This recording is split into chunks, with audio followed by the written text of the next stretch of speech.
नमस्कार दोस्तों, कैसे हैं आप लोग? अच्छे होंगे, शानदार होंगे, जानदार होंगे। उम्मीद करते हैं कि आप लोग बढ़िया से प्रिपरेशन कर भी रहे होंगे। आप लोग भावी शिक्षक हैं। हमें विश्वास है कि आप लोग इस मिशन को कामयाबी की ओर ले जा रहे हैं और आप लोग कामयाब होखिएगा भी। चलिए हम लोग आ जाते हैं। देखिए, बीपीएससी शिक्षक भर्ती 4.0 माने TRE 4 की बात किया जाए, साइंस का पेपर है। पूरा पेपर यहीं से आएगा। जो मैं आपको कॉन्सेप्ट दे रहा हूं उसी कॉन्सेप्ट से सब का सब क्वेश्चन रहेंगे। इधर उधर भटकने की कोई जरूरत नहीं है। सारा व्यवस्थाएं आप लोगों को हम कर दिए हैं। साइंस की हर एक समस्याओं का मैं समाधान कर चुका हूं। चलिए यहां पर देखिएगा, आप लोगों का पहला क्वेश्चन क्या है। ठीक है, हमें निकल वाला है क्या? देखिए, पहला क्वेश्चन आप लोगों का है, यहां पर ध्यान दीजिएगा। रक्तदाब मापने वाला यंत्र का क्या नाम है? आप लोगों का वही सवाल है कि रक्तदाब माने ब्लड प्रेशर की बात करते हैं, बीपी मापने वाला यंत्र के बारे में कह रहा है। तो ये तो सब लोग बता सकते हैं। सब लोग कहीं ना कभी बीपी अपना मेजरमेंट करवाए होंगे। बीपी मापने वाला यंत्र की बात किया जाए तो सबसे पहली बातें आप बताइएगा, नॉर्मल ब्लड प्रेशर बीपी कितनी होती है? एक बताइएगा, नॉर्मल ब्लड प्रेशर की बात किया जाए, नॉर्मल बीपी की बात करेंगे, बीपी तो आप लोग कह देते हैं 120/80 mm ऑफ Hg होती है। यही ना होती है, ये हमारा सिस्टोलिक प्रेशर होती है, सिस्टोलिक प्रेशर होती है। और इसको कहते हैं डायस्टोलिक प्रेशर।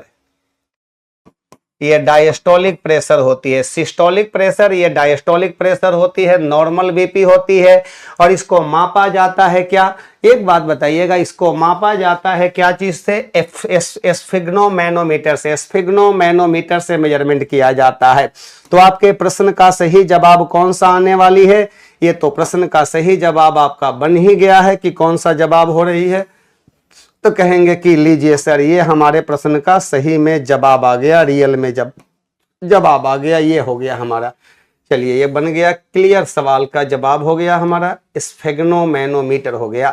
तो ये लीजिए, आपका प्रश्न का जवाब बन गया। टैकोमीटर से क्या मापा जाता है? टैकोमीटर की बात किया जाता है तो कहिएगा, कोई भी वस्तु घूर्णन करती है, घूर्णन गति करती है, तो सैफ्ट की घूर्णन गति का मेजरमेंट इसी से मेजरमेंट किया जाता है। सैफ्ट की घूर्णन गति, कहिएगा सैफ्ट की घूर्णन गति का मेजरमेंट किया जाता है। सैफ्ट की घूर्णन गति का मेजरमेंट इसी से किया जाता है। सैफ्ट की घूर्णन गति इसी से मापी जाती है। घूर्णन गति का मेजरमेंट करता है टैकोमीटर करता है। कौन करता है? टैकोमीटर। तो जब कोई वस्तु किसी एक्सिस के अधीन घूर्णन गति करती है तो उसका मेजरमेंट टैकोमीटर करती है। एक्टिनोमीटर क्या मापता है? सौर विकिरण की तीव्रता मापती है। ये मापता है सौर विकिरण की तीव्रता। सौर विकिरण की तीव्रता मापती है, इंटेंसिटी मापता है, जिसका नाम क्या हो गया? एक्टिनोमीटर कहा जाता है। तो हमारे प्रश्न का सही में जवाब आ रही है, कौन नंबर आ रहा है? तो स्फिग्नोमैनोमीटर हो गया है हमारा ये। एक बात बताइएगा, एक होती है स्टेथोस्कोप, का नाम सुने होंगे, हम उसको भी लिख दे रहे हैं ताकि आपको ज्यादा से ज्यादा बेनिफिट मिल सके, ज्यादा से ज्यादा आपको फायदा मिल सके। स्टेथोस्कोप की बात करते हैं, स्टेथोस्कोप। तो बताइएगा, इससे क्या मापा जाता है? तो ये स्टेथोस्कोप जो होती है ना, स्टेथोस्कोप ये क्या मापता है? नाड़ी दर का मेजरमेंट करती है। नाड़ी दर को मापता है ये हमारा। और ये जो होती है ध्वनि के परावर्तन पर आधारित है। ध्वनि के परावर्तन पर, जिसको आला कहा जाता है, ध्वनि के परावर्तन पर आधारित, और इसकी पाइप में आधारित है हमारा ये। ठीक है, आधारित है ये। इसकी पाइप में ध्वनि का बहुल परावर्तन होता है, मल्टीपल रिफ्लेक्शन होती है। चलिए, बन गया आपके प्रश्न का। एक्स्ट्रा पॉइंट भी मैंने कुछ लिखवाया आपके लिए। जो एक्स्ट्रा लिखवा रहे हैं उसको भी याद रखेंगे। लीजिए, अगला क्वेश्चन है, निम्नलिखित में से किस ऊर्जा परिवर्तन में घर्षण बल शामिल है? किस ऊर्जा परिवर्तन में घर्षण बल शामिल है? तो बताइएगा, किस ऊर्जा परिवर्तन में घर्षण बल शामिल है? घर्षण बल शामिल है। तो गतिज ऊर्जा से उष्मीय ऊर्जा में, गतिज ऊर्जा से उष्मीय ऊर्जा में।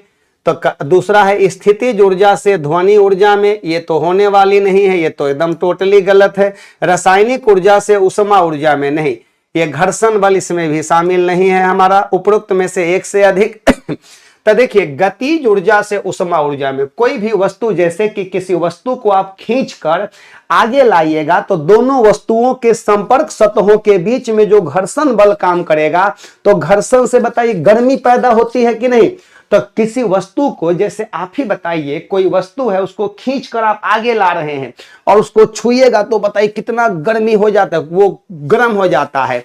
मतलब कि गतिज ऊर्जा से उष्मा ऊर्जा में जब बदला जाता है तो वहां घर्षण बल शामिल होती है। एक बात बताइएगा, गतिज ऊर्जा और यहां पर हमारा स्थितिज ऊर्जा सुनिए ध्यान दीजिएगा। काइनेटिक एनर्जी के लिए सूत्र होता है हाफ mv²। कभी कभी ऐसा भी सवाल पूछ देती है।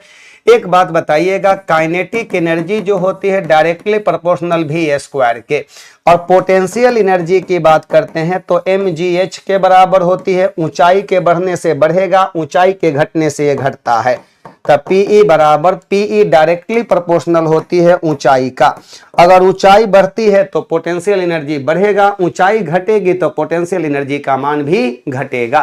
ठीक ना। 120/80 mm ऑफ Hg सही जवाब आ रहा है, मनीष कुमार का आ रहा है। चलिए स्थितिज ऊर्जा, ध्वनि ऊर्जा कहिएगा नहीं, आपके प्रश्न का सही जवाब गतिज ऊर्जा से उष्मा ऊर्जा हो जाएगी। लीजिए अगला सवाल बहुत अच्छा सवाल है। एक केस नली में, केस नली का मतलब कैपिलरी ट्यूब होती है। एक केस नली में जल की अपेक्षा एक तरल, एक केस नली में जल की अपेक्षा एक तरल अधिक ऊंचाई तक चढ़ता है। जल की अपेक्षा एक तरल अधिक ऊंचाई तक चढ़ता है। तरल में तो दोनों आएगा, द्रव और गैस दोनों आ जाती है। तो इसका कारण क्या है? सिंपल बात समझिएगा, केस नली में जो द्रव ऊपर तक चढ़ता है वो बताइए कौन सा द्रव ज्यादा ऊंचाई तक चढ़ेगा। तो कहिएगा कि ऊंचाई तक कौन सा द्रव ज्यादा ऊंचाई तक चढ़ेगा। तो एक तो होती है पाइप की त्रिज्या पर निर्भर करेगी, त्रिज्या कम होगा तो ऊंचाई ज्यादा होगा, और एक वो पृष्ठ तनाव पर निर्भर कर रही है, और इसके साथ साथ वो दोनों के बीच में जो स्पर्श कोण बनता है उस पर भी निर्भर करती है। तो सुनिए ध्यान दीजिएगा, कहा जाए केस नली में चढ़े द्रव की ऊंचाई, हम एगो सूत्र लिख रहे हैं, उस सूत्र से आपका क्लियर हो जाएगा। ठीक ना। हम एगो सूत्र लिख रहे हैं, कहिएगा केस नली में, केस नली की नली में, केस नली की नली में चढ़े द्रव की ऊंचाई, चढ़े द्रव की जो ऊंचाई होती है, द्रव की ऊंचाई तो एक सूत्र से निकाली जाती है। H बराबर होती है 2t cos theta divided by RdG होती है। यही सूत्र से बना दीजिएगा, सारा का सारा सोल्व हो जाएगा। यहां पर कोई लेकिन किंतु परंतु की बातें नहीं आएगी। देखिए अब यहां देखिएगा, T का मतलब होता है पृष्ठ तनाव होती है। T का मतलब क्या होती है? पृष्ठ तनाव होती है, सरफेस टेंशन होती है। ये हमारा पृष्ठ तनाव होती है जिसको सरफेस टेंशन कहा जाता है। ये बताइए थीटा का मतलब होती है स्पर्श कोण होती है, स्पर्श कोण होती है, कांटेक्ट एंगल होती है। R बराबर होती है नली की त्रिज्या, नली की त्रिज्या होती है। और ये बताइएगा D का मतलब होती है द्रव का घनत्व होती है, द्रव का डेंसिटी होती है, घनत्व होती है। तो यहां से आप लोग क्लियर जवाब दे दीजिए, हमें यहां से एकदम 100% क्लियर जवाब दे दीजिएगा। कह रहा है कि केस नली में चढ़े द्रव की ऊंचाई के लिए यही सूत्र हम लोगों ने लगाया। एक बात आप बता दीजिएगा, यहां पर जो H है और R है देखिए H डायरेक्टली प्रोपोर्शनल T के, और H जो होती है त्रिज्या का उल्टा होती है। तो त्रिज्या से भी कभी कभी प्रश्न पूछी जाती है। अगर केस नली के व्यास को दुगना कर दिया जाए तो नली में चढ़े द्रव की ऊंचाई कितना हो जाएगा? व्यास दुगना कर दीजिएगा तो यहां पर त्रिज्या दुगना हो जाएगा तो ऊंचाई आधा हो जाएगा। अरे सिंपल बात समझिए ना, आपके घर में मोटर लगा हुआ है और वो मोटर जो है पानी को ऊपर टंकी में ले जा रहा है। अगर वो मोटा पाइप है और मोटा पाइप की जगह पर पतला पाइप लगा दीजिएगा तो ऊपर तक पानी जाने में समय कम लगेगा। सिंपल सी बात है ना, कम लगेगा। हाँ, तो वही है कि त्रिज्या कम होगा तो ऊंचाई ज्यादा होगा, और यहाँ पृष्ठ तनाव का मान ज्यादा होगा तो ऊंचाई का मान भी ज्यादा होगा। तब बताइएगा, तरल जल की अपेक्षा अधिक श्यान है, तरल जल की अपेक्षा अधिक श्यान है। तरल का ताप जल की अपेक्षा अधिक है, तरल का पृष्ठ तनाव जल की अपेक्षा ज्यादा है। जब पृष्ठ तनाव ज्यादा है तो ऊंचाई का मान भी ज्यादा होगा। सी नंबर ऑप्शन सही होगा। और यहां से प्रश्न पूछी जाती है, समझ गए ना बात। यहां से एक प्रश्न और पूछी जाएगी जो मैंने आपको बता दिया है त्रिज्या से रिलेटेड। लीजिए अगले सवाल का जवाब दे दीजिएगा। फारेनहाइट पैमाने पर आपका तापमान 200 डिग्री फारेनहाइट, इसका मान सेल्सियस पैमाने पर क्या होगा। तो गुना भाग वाला बातें हैं, गुना भाग आप लोग खुद कीजिएगा, तब समझेंगे कि आप लोग गुना भाग में बहुत महारत हासिल किए हैं। हम ये प्रोसेस बतला रहे हैं।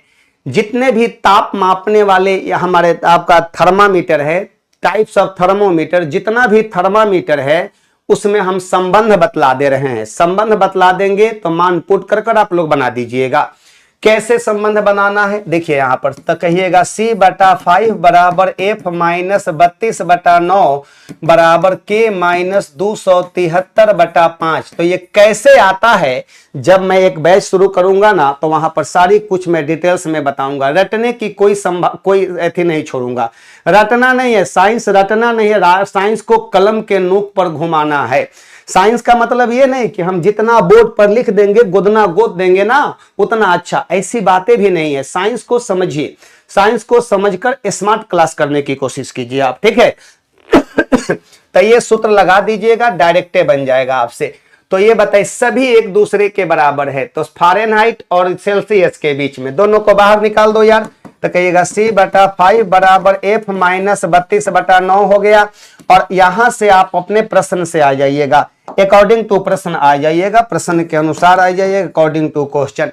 तो ये बताइए फारेनहाइट पर दिया हुआ है, तो C/5 बराबर F माइनस F का मान कितना दिया हुआ है, तो 200 दिया है ना।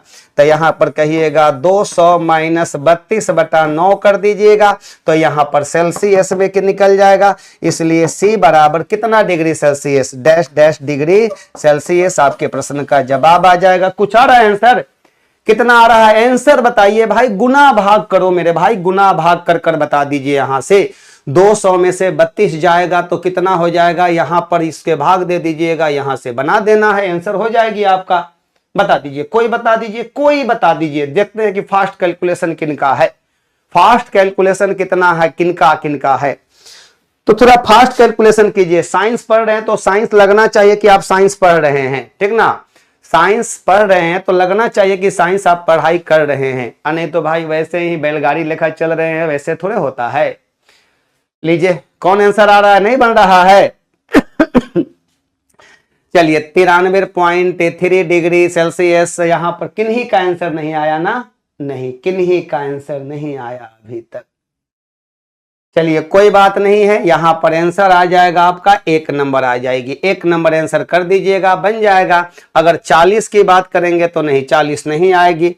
अब लीजिए आगे बढ़ जाते हैं हम लोग, अगला नंबर पर आ जाते हैं। अगला नंबर क्या है हमारा, जल तरंगे होती है। जल तरंगे क्या होती है, एक बात बताइएगा, पानी की सतह पर जो तरंग पैदा होती है क्या होती है, तो कहिएगा पानी की सतह पर उत्पन्न तरंग अनुप्रस्थ होती है। पानी के अंदर में क्या होती है, पानी के अंदर में अनुदैर्ध्य होती है। तो सुनिए क्या है भाई, साइंस पढ़िए ना, साइंस पढ़िए, सफलता के लिए साइंस पढ़ाई जा रही है, ये सफलता दिलवाने के लिए, नहीं तो आप लोग तो अभी तक गोदे हैं ना इतना दिन। कहिएगा पानी की सतह पर, पानी की सतह पर कहिएगा ध्वनि तरंग अनुदैर्ध्य, पानी की सतह पर बताइएगा, पानी की सतह पर बराबर अनुप्रस्थ होती है। पानी की सतह पर अनुप्रस्थ, और पानी के अंदर जो होती है, पानी के अंदर जो होती है ये अनुदैर्ध्य होती है, अनुदैर्ध्य होती है। तो एक बात बताइएगा, कहा जाए कि जल तरंगे कैसी होती है, तब पानी की सतह पर अनुप्रस्थ होती है, लेकिन पानी के अंदर पूछा जाएगा तो अनुदैर्ध्य होती है। हमारे प्रश्न का सही जवाब C नंबर आ रहा है। तो वही पूछ दिया जाए कि कहां पर क्या होने वाला है, तो बता दीजिएगा ना कहां पर क्या होने वाली है, तो कहिएगा दोनों होती है, अनुप्रस्थ और अनुदैर्ध्य दोनों होती है। आपका ट्रांसवर्स एंड लॉन्गिट्यूडिनल वेव दोनों होती है। सही जवाब बन गया ना, ये सही जवाब आ गया। लीजिए 6 नंबर सवाल का जवाब दे दीजिए, थोड़ा सा 6 नंबर सवाल का जवाब दे दीजिएगा। निम्न में कौन सा एक कथन सही नहीं है? Which of the following statement is not correct? कह रहा है कि कथन सही नहीं है, सही नहीं है। एक दिन और बताए थे ऐसा सवाल, आप लोगों को बताए थे ना। हाँ, देखिए कौन सा कथन सही नहीं है? तापमान बढ़ने पर वायु में ध्वनि का वेग बढ़ता है, सही जवाब है। तो कैसे बढ़ता है? कहिएगा तापमान ध्वनि की जो चाल होती है भी directly proportional root under T के। टी का मतलब यहां पर होती है परम ताप। कौन ताप होती है? परम ताप, टेम्परेचर इन केल्विन। कहिएगा टेम्परेचर इन केल्विन, कह दीजिएगा केल्विन, टेम्परेचर इन केल्विन। कहिएगा कि तापमान के बढ़ने से ध्वनि की चाल बढ़ जाती है, ऐसे बढ़ती है इस तरह से। अगर तुलनात्मक अध्ययन कभी कभी पूछ देता है तो कहिएगा V1 बटा V2 बराबर रूट अंडर T1 बटा T2 कर दीजिएगा। ठीक है, जवाब यहां से बन जाएगी। ये सही है तापमान के बढ़ने से, और ये कैलकुलेटिव वैल्यू है 1 डिग्री सेल्सियस। 1 डिग्री सेल्सियस तापमान के बढ़ने से, 1 डिग्री सेल्सियस तापमान के बढ़ने से ध्वनि की जो चाल होती है, ध्वनि की चाल 0.61 मीटर पर सेकेंड या 61 सेंटीमीटर पर सेकेंड से बढ़ जाती है, से इंक्रीज कर जाती है, बढ़ जाती है। सही जवाब तो आ गया हमारा, बढ़ जाती है। अब यहां पर ध्यान दीजिएगा आप लोग, अब यहां पर एक बात और ध्यान दीजिएगा। दूसरा है कि वायु में ध्वनि के वेग पर दाब का कोई प्रभाव नहीं पड़ता है। सही बात है, ध्वनि की चाल पर दाब का कोई प्रभाव नहीं पड़ता है, बशर्ते तापमान कांस्टेंट रहनी चाहिए। ये भी सही है। आर्द्रता बढ़ने से ध्वनि के वेग कम हो जाता है, गलत हो गया, ये गलत हो गया। आर्द्रता के बढ़ने से ध्वनि की चाल क्या करती है? बढ़ जाती है, क्योंकि घनत्व में कमी आती है। तो ये हमारा गलत हो गया। और सही जवाब इसका अगर पूछ दिया जाए तो कहिएगा आर्द्रता के बढ़ने से, आर्द्रता ह्यूमिडिटी के बढ़ने से ध्वनि की चाल बढ़ जाती है। ध्वनि की चाल जो होती है बढ़ जाती है, ध्वनि की चाल इंक्रीज कर जाती है, बढ़ जाती है। और याद रखिएगा ध्वनि की चाल जो होती है निर्वात में 0 मीटर पर सेकेंड होती है। एगो नोट लाइन लिख दे रहे हैं आज के लिए, नोट लाइन। कहिएगा निर्वात या वैक्यूम में, निर्वात में ध्वनि की चाल, ध्वनि की अगर चाल पूछा जाएगा तो क्या बोलिएगा? 0 मीटर पर सेकेंड होती है। निर्वात में ध्वनि का संचरण नहीं होता है, क्योंकि ध्वनि के संचरण के लिए माध्यम की आवश्यकता होती है। वो माध्यम ठोस, द्रव या गैस हो सकती है। ये भी बातें याद रखिएगा। जब ध्वनि एक माध्यम से दूसरे माध्यम में जाती है तो उसका चाल बदल जाता है, तरंग दैर्ध्य बदल जाता है, लेकिन उसकी फ्रीक्वेंसी नहीं बदलती है, उसकी आवृत्ति नहीं बदलती है। इतनी बातें याद रखिएगा। ये गलत हो गया, सही नहीं है तो गलत है हमारा, तो मैंने इस चीज को सही कर दिया है नीचे। लीजिए अगला सवाल है कि श्वेत प्रकाश को नली में कैसे पैदा करते हैं? श्वेत प्रकाश को नली में कैसे पैदा किया जाता है? तो कहिएगा श्वेत प्रकाश में कितने रंग होते हैं? 7 रंगों का मिश्रण होती है। ये कहिएगा 7 रंगों का मिश्रण होती है, रंगों का मिश्रण होती है। 7 रंग होते हैं श्वेत प्रकाश में। श्वेत प्रकाश 7 रंगों का मिश्रण, 7 रंगों का मिश्रण होती है। कौन कौन? VIBGYOR होती है, VIBGYOR। तो ये बताइएगा श्वेत प्रकाश को कैसे हम लोग पैदा करते हैं नली में? तांबे के तार को गर्म करके? कहिएगा नहीं सर, तांबे के तार को गर्म कर नहीं प्राप्त करेंगे, तंतु को गर्म करके। हाँ, तंतु को गर्म किया जाता है। तंतु जैसे विद्युत बल्ब का जो फिलामेंट होती है टंगस्टन धातु का बना होता है, जब वो गर्म होता है तो बताइएगा वहां से जो प्रकाश उत्पन्न होती है, क्या हम लोग उसको श्वेत प्रकाश नहीं कर सकते हैं? कह सकते हैं। अणुओं को दोलित्र करके? गलत है, ये नहीं होगा, एकदम नहीं होगा। हमारे प्रश्न का सही में जवाब आ गया। कौन नंबर आ गया? तो तंतु को गर्म करके, बाय हीटिंग। ये बताइएगा, यही हमारा हो जाएगा, तंतु को गर्म करके हो जाएगा। बी नंबर ऑप्शन हमारे प्रश्न का सही जवाब हो जाएगा। ठीक ना? हाँ सर जी, पीजीटी बॉटनी का ऑफलाइन क्लास कब से स्टार्ट होगी? देखिए ऑफलाइन क्लास का तो नहीं पता है, लेकिन ये पता है कि मैं एनसीईआरटी का जो बुक है ना, क्लास 9th और क्लास 10th का, वो 9 तारीख से बैच में ला रहा हूं। एकदम एनसीईआरटी में हम कह देंगे कि किताब आप अपने पास रखिए, हम एक एक बातें बतलाते हुए चलेंगे और वो सारी बातें लिख कर बताएंगे, तब पता चलेगा कि एनसीईआरटी कैसे पढ़ा जाता है। चलिए ये हो गया हमारा। एक बात बताइएगा, ये जो हमारा VIBGYOR है, इस सब का तरंग दैर्ध्य अलग अलग होता है, सबका वेवलेंथ अलग अलग होती है, ठीक ना, सबका वेवलेंथ अलग अलग होती है, सबका तरंग दैर्ध्य अलग अलग होती है, सबकी आवृत्ति अलग अलग होती है, सब में ऊर्जा अलग अलग होती है। और ये बात बता दीजिएगा ये सब का सब हमारी आंखों से देखने वाली प्रकाशें हैं। इंद्रधनुष में यही ना होती है? हाँ, इंद्रधनुष में यही होती है। हाँ, फ्री में आ रही है, फ्री में बैच पढ़ाएंगे हम फ्री में पढ़ाएंगे, इसलिए पढ़ाएंगे कि आप देखिए कि कैसे एनसीईआरटी को पढ़ा जाता है। लीजिए अगला सवाल है कि यदि किसी वस्तु का फोकस, ठीक है, यदि किसी वस्तु का फोकस अवतल दर्पण पर पड़ता है, किसी वस्तु का फोकस अवतल दर्पण पर पड़ता है, ठीक है, तो उसकी छाया प्रति कहां बनेगा? उसका छाया प्रति कहां बनेगा? सुनिए, ध्यान दीजिएगा। कह रहा है कि ये हमारा अवतल दर्पण हो गया। ये कौन सा दर्पण हो गया? अवतल दर्पण हो गया। कैसे समझ गए कि अवतल दर्पण हो गया? तो कहिएगा इसका परावर्तक सतह धंसा हुआ होता है, इसका परावर्तक सतह धंसा हुआ होता है, उठा हुआ वाला भाग इसका रंगा हुआ होता है, दर्पण सतह का मध्य बिंदु ध्रुव होती है, ये मुख्य फोकस हो गया, यहां पर सी वक्रता केंद्र होती है, सेंटर ऑफ कर्वेचर होती है। कह रहा है कि किसी वस्तु का फोकस अवतल दर्पण पर, किसी वस्तु का फोकस अवतल दर्पण पर पड़ता है, किसी वस्तु का फोकस अवतल दर्पण पर पड़ता है, तो इसकी छाया प्रति कहां बनेगी? तो उसकी छाया प्रति कहां बनेगी? तो उसकी छाया प्रति अनंत पर बनेगी। कहां बनेगी? अनंत पर बनेगी, इन्फिनाइट पर बनेगी। सी नंबर ऑप्शन सही है। जैसे समझिए ना आप लोग, इन्फिनाइट पर बनेगा, सही जवाब है ना। जब किसी वस्तु को आप लोग F पर रखिएगा तो उसका प्रतिबिंब कहां बनेगा? उसका प्रतिबिंब अनंत पर बनेगा। कहां बनेगा? अनंत पर बनेगा। उसी से इमेज से समझिए, इस चीज को ज्यादा बेटर समझ में आएगी, ठीक है। हाँ, लीजिए आगे बढ़ जाते हैं हम लोग। कहां है हमारा? यहां पर अनंत पर हो गया ना।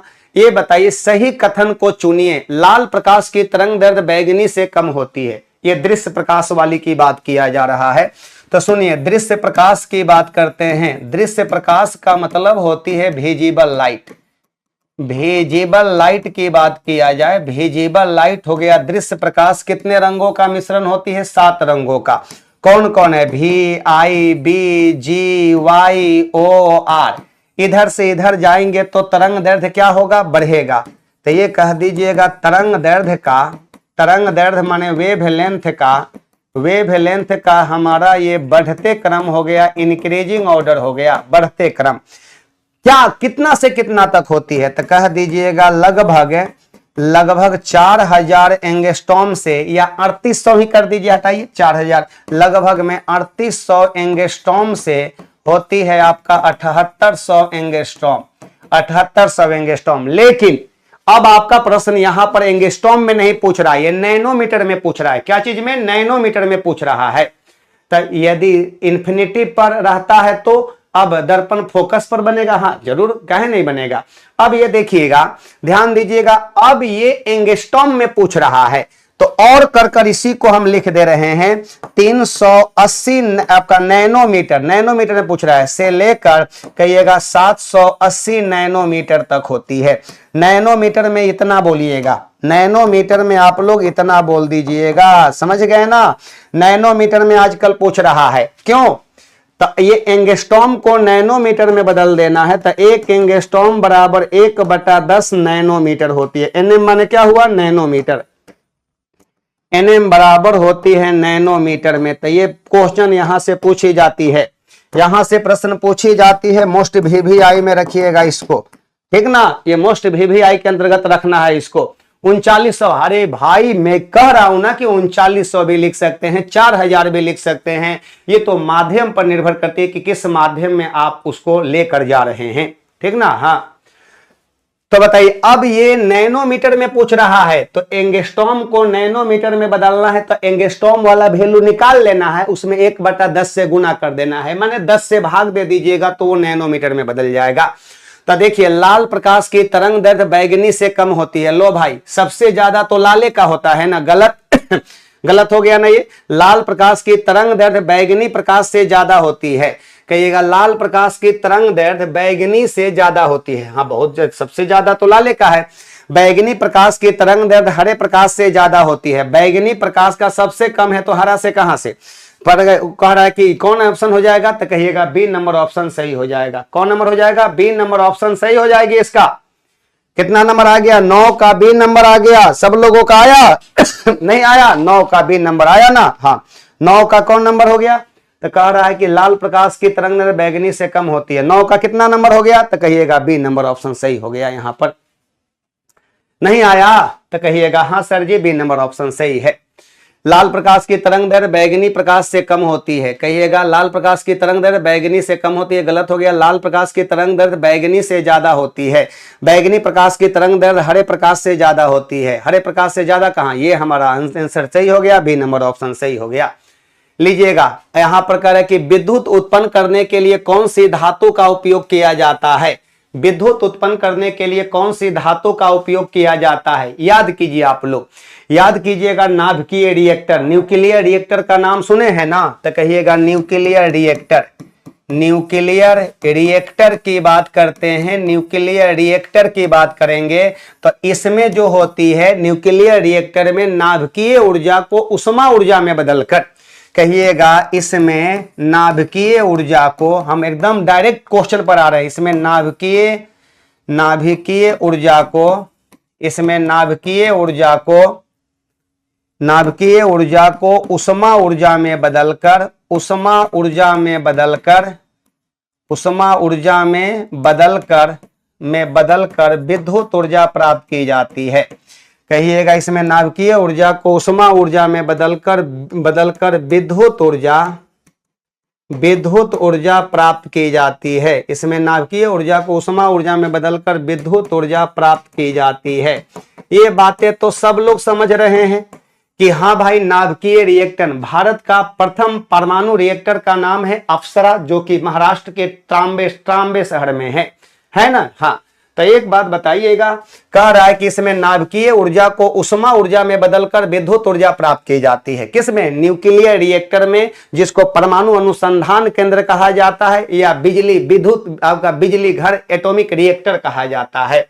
यहां पर एटॉमिक न्यूक्लियर रिएक्टर की बात करते हैं या एटॉमिक रिएक्टर। इसमें ऊर्जा के रूप में बताइएगा, इसमें ईंधन के रूप में, कहिएगा ईंधन के रूप में कहिएगा U9235 का उपयोग किया जाता है। तो ला भाई अब इसका आंसर वा फटाक से का बता दीजिए, आप लोग फटाफट बतला दीजिए कौन सा आंसर आने वाली है। तो कहिएगा कि जी सर जी 1 नंबर आंसर सही होगा। तो न्यूक्लियर रिएक्टर की बात करते हैं तो इसमें नाभिकीय ऊर्जा को उष्मा ऊर्जा में बदलकर विद्युत ऊर्जा प्राप्त किया जाता है। इसी यंत्र को कहते हैं न्यूक्लियर रिएक्टर। और भारत का प्रथम परमाणु रिएक्टर का नाम है अप्सरा, जो महाराष्ट्र के तारापुर शहर में है और बहुत जगह है। कहिएगा राजस्थान के कोटा शहर में है, आपका रावटभाटा में है, गुजरात के काकरापारा में है, ये सब जगह है ना। हाँ एकदम सही जवाब। लोहा का, तांबा का नहीं, ये सब का नहीं किया जाता है। लीजिए आगे बढ़ जाते हैं हम लोग। अब अगला है कि दूरदर्शन प्रसारण में, लो भाई दूरदर्शन प्रसारण में चित्र संदेशों का संचरण होता है। तो ऐसे सवालों को थोड़ा याद रखना पड़ेगा, ठीक ना।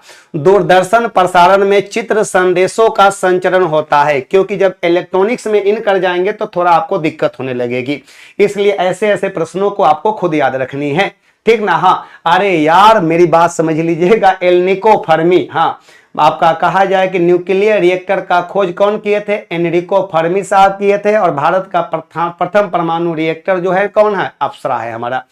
आयाम मॉड्यूलेशन पर आधारित है, किस पर है ये, आयाम मॉड्यूलेशन पर आधारित है। इस प्रश्न को आप याद रखिएगा, ठीक है। हाँ अगला नंबर पर आते हैं, निकट दृष्टि दोष जिसको मायोपिया कहा जाता है एवं दूर दृष्टि दोष जिसको हाइपरमेट्रोपिया को ठीक किया जा सकता है क्रमशः। मेरी बात समझिएगा, मायोपिया की बात करते हैं। मायोपिया की बात करेंगे। मायोपिया का मतलब निकट दृष्टि दोष। इसमें प्रतिबिंब रेटिना के सामने बनता है। कहिएगा प्रतिबिंब जो होती है, प्रतिबिंब रेटिना के सामने बनती है, सामने बनता है। रेटिना के सामने बनता है, इसमें प्रतिबिंब रेटिना के सामने बनता है। एक बात बताइएगा, उपचार की बात किया जाए, इसमें उपचार की बात करेंगे हम लोग तो अवतल लेंस से बने चश्मे, अवतल लेंस से बने चश्मे का यूज किया जाता है। अवतल लेंस को ही हम लोग कहते हैं अपसारी लेंस कहते हैं। कौन लेंस? अपसारी लेंस। अपसारी लेंस से बने चश्मे, या हम लोग कह देंगे इसी को कहेंगे अपसारी लेंस से बने चश्मे का यूज किया जाता है। और यहां पर बातें ये भी याद रखिएगा कि इसका फोकस दूरी एफ एंड पी बराबर होती है माइनस में, इसकी फोकस दूरी और क्षमता माइनस में होती है। फोकस दूरी और क्षमता क्या होती है? 12 का 22, 12 का आंसर कितना हो जाएगा? हाँ अरे यार हो जाएगा, ठीक है। Myopia, myopia. और एक होती है हाइपरमेट्रोपिया होती है। कौन मेट्रोपिया? हाइपरमेट्रोपिया। लो भाई यहां पर थोड़ा ये ज्यादा धीमा कलर हो जा रहा है, इसको कह देते हैं हाइपरमेट्रोपिया। हाइपरमेट्रोपिया की बात करेंगे, मेट्रोपिया, हाइपरमेट्रोपिया की बात करते हैं, जिसको दूरदृष्टि दोष कहा जाता है। प्रतिबिंब रेटिना के पीछे बनता है, ये आगे बनता है और इसमें पीछे बनता है। प्रतिबिंब रेटिना के पीछे, प्रतिबिंब जो है ना रेटिना के पीछे बनता है, रेटिना के पीछे बनता है, पीछे बनता है, रेटिना के पीछे बनती है। और उपचार के लिए उत्तल लेंस से बने चश्मे का यूज करेंगे। उपचार की बात करेंगे तो उपचार क्या हो जाएगा? तो उपचार में कह दीजिएगा उत्तल लेंस से बने चश्मे, उत्तल लेंस से बने चश्मे का यूज किया जाता है। बने चश्मे का प्रयोग करेंगे, लेकिन जितनी क्षमता की जरूरत होगी उतना ही ना। हाँ, जितनी क्षमता। कैसे निकालेंगे क्षमता? तो ऐसा सवाल आपको हम बताएंगे, कह देंगे आपसे हम कि एक आदमी को 75 सेंटीमीटर के बाद की वस्तु स्पष्ट रूप से दिखाई नहीं दे रही है।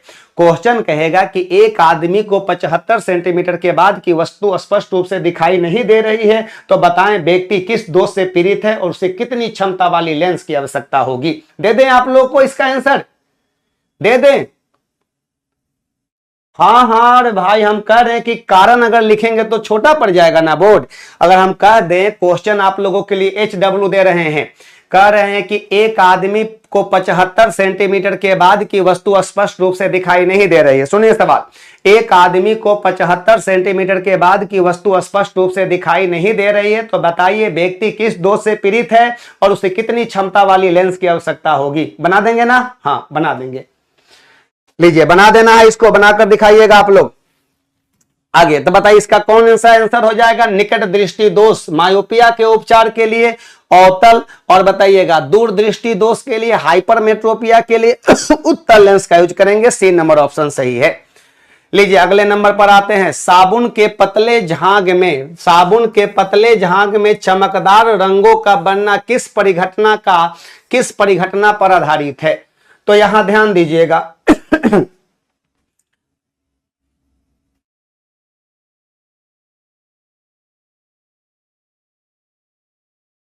सुनिए ध्यान दीजिए देखिए प्रकाश का एक घटना है, उसका नाम है व्यतिकरण।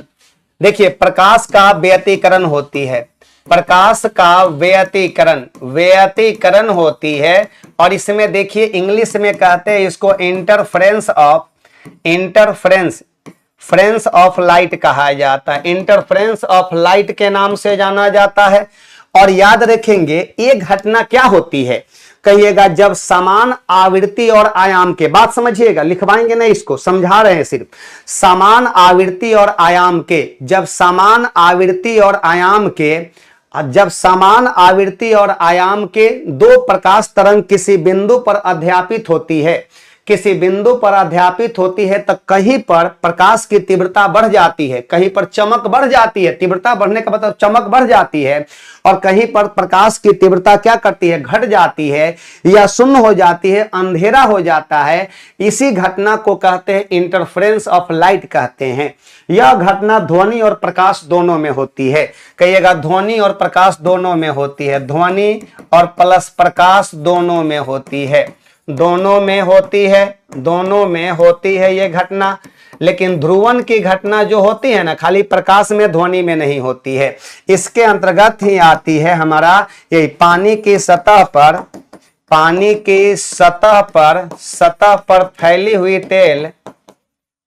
हुई जो होती है तेल, पानी की सतह पर फैली हुई जो तेल होती है, तेल का आपका श्वेत, पानी की सतह पर फैली हुई तेल का श्वेत प्रकाश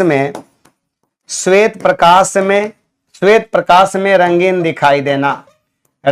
दिखाई देना, इंद्रधनुषी कलर का दिखाई देना, रंगीन दिखाई देना, इसी के अंतर्गत आने वाला उदाहरण है। दिखाई देना इसी के अंतर्गत आता है उदाहरण। फिर कह दीजिएगा साबुन के बुलबुला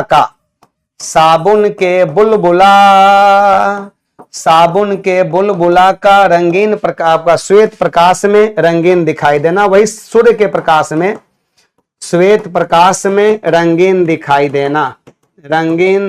देना, इसी के अंतर्गत आने वाला यह घटना है। और यह घटना क्या है कहिएगा, जब समान आवृत्ति और आयाम के दो प्रकाश तरंग किसी बिंदु पर मिलती है तो कहीं पर तीव्रता बढ़ जाती है तो कहीं पर घट जाती है। स्थान के साथ तीव्रता के मान में होने वाले इसी परिवर्तन को प्रकाश का व्यतिकरण कहा जाता है। और इसी घटना का उदाहरण है, कौन होगा, बहुलित परावर्तन, हाँ, मल्टीपल रिफ्लेक्शन एंड इंटरफेरेंस होती है।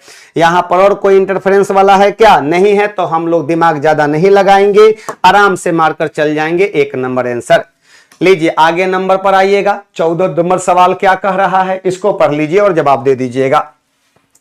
परमाणु के कक्षों में, कक्षा का मतलब क्या होता है, ऑर्बिट में, सेल में, परमाणु के कक्षों में भरने का क्रम नियंत्रित होता है।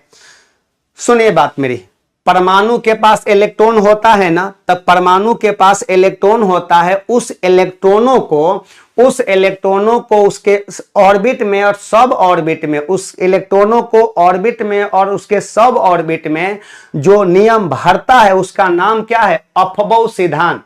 और याद रखेंगे ये कोई वैज्ञानिक का नाम नहीं है, अफबाउ। अफबाउ एक जर्मनी का शब्द है जिसका शाब्दिक अर्थ होता है निर्माण करना। क्या चीज का निर्माण करना, तो कहिएगा कि किसी परमाणु के ऑर्बिट में, सब ऑर्बिट में इलेक्ट्रॉनों के वितरण को ही इलेक्ट्रॉनिक विन्यास कहा जाता है।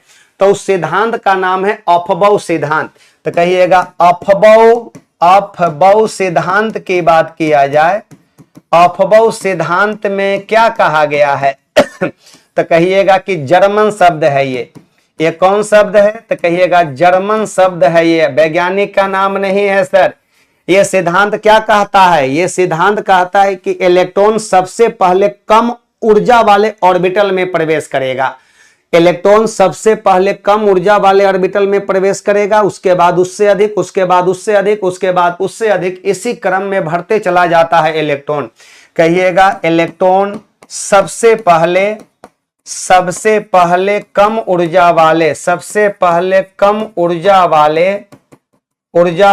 ऑर्बिटल में, सबसे पहले कम ऊर्जा वाले ऑर्बिटल में प्रवेश करता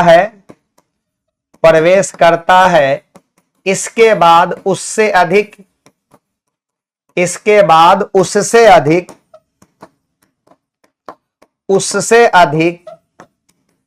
और इसी क्रम में ऊर्जा का कौन क्रम है, ये बढ़ते क्रम हो गया। और इसी क्रम में कौन क्रम है, ऊर्जा के बढ़ते क्रम, इसी क्रम में बढ़ते चला जाता है। और यही बात कहा गया है इस सिद्धांत में, जो कि जर्मन का एक शब्द है। एक बात बताइएगा, ऑर्बिटल की ऊर्जा की बात किया जाए तो किस ऑर्बिटल का ऊर्जा सबसे कम होता है, एस का सबसे कम है, आपका पी से पी का कम है, डी से डी का कम है, हमारा किस से, एफ से कम है। तो बताइए ऊर्जा का ये क्रम है, सबसे कम ऊर्जा एस का है, तो सबसे पहले इलेक्ट्रॉन किस में आएगा, एस में आएगा, ठीक ना। हुंड्स रूल का रूल बता दीजिए सर। अरे भाई बता देंगे कोई बात नहीं है। देखिए ये बता रहे हैं, हम सब बता रहे हैं, सब बता देंगे। इसमें जितना है सारे ऑप्शन पर क्लियर करेंगे, हम सारे ऑप्शन को क्लियर करेंगे, कलम की नोक पर करेंगे, क्योंकि अनुभव बोलता है सर, अनुभव बोलता है, ठीक ना। अनुभव कहता है कि किस तरह का एक्सपीरियंस होनी चाहिए। हम सोचते हैं कि आप लोग क्वेश्चन देखिए एग्जाम में और डायरेक्ट मारिए, क्वेश्चन को बनाने में समय आपको कम लगे, ठीक ना, ऐसे आपको सोच रहे हैं पढ़ाने के लिए। अफबाउ सिद्धांत के द्वारा, ठीक ना। हाइजेनबर्ग के अनिश्चितता का सिद्धांत क्या कहता है, कहिएगा कि ये कहता है कि एक ही क्षण इलेक्ट्रॉन की स्थिति और उसके संवेग का निर्धारण पूरी शुद्धता के साथ नहीं किया जा सकता है। किसने कहा था ये? हाइजेनबर्ग ने। तो कहा जाएगा कि अनिश्चितता का सिद्धांत, principle of uncertainty, was given by Heisenberg, और इनका कहना था delta X into delta P, कहिएगा greater than equal to H बटा क्या होती है 4 पाई के। यही बातें बताया गया था हाइजेनबर्ग साहब द्वारा कि एक ही क्षण इलेक्ट्रॉन की स्थिति और उसके संवेग का निर्धारण पूरी यथार्थता के साथ नहीं किया जा सकता है। और हुंड साहब का कहना था ना कि इलेक्ट्रॉन सबसे पहले प्रत्येक घर में एक एक भरेगा।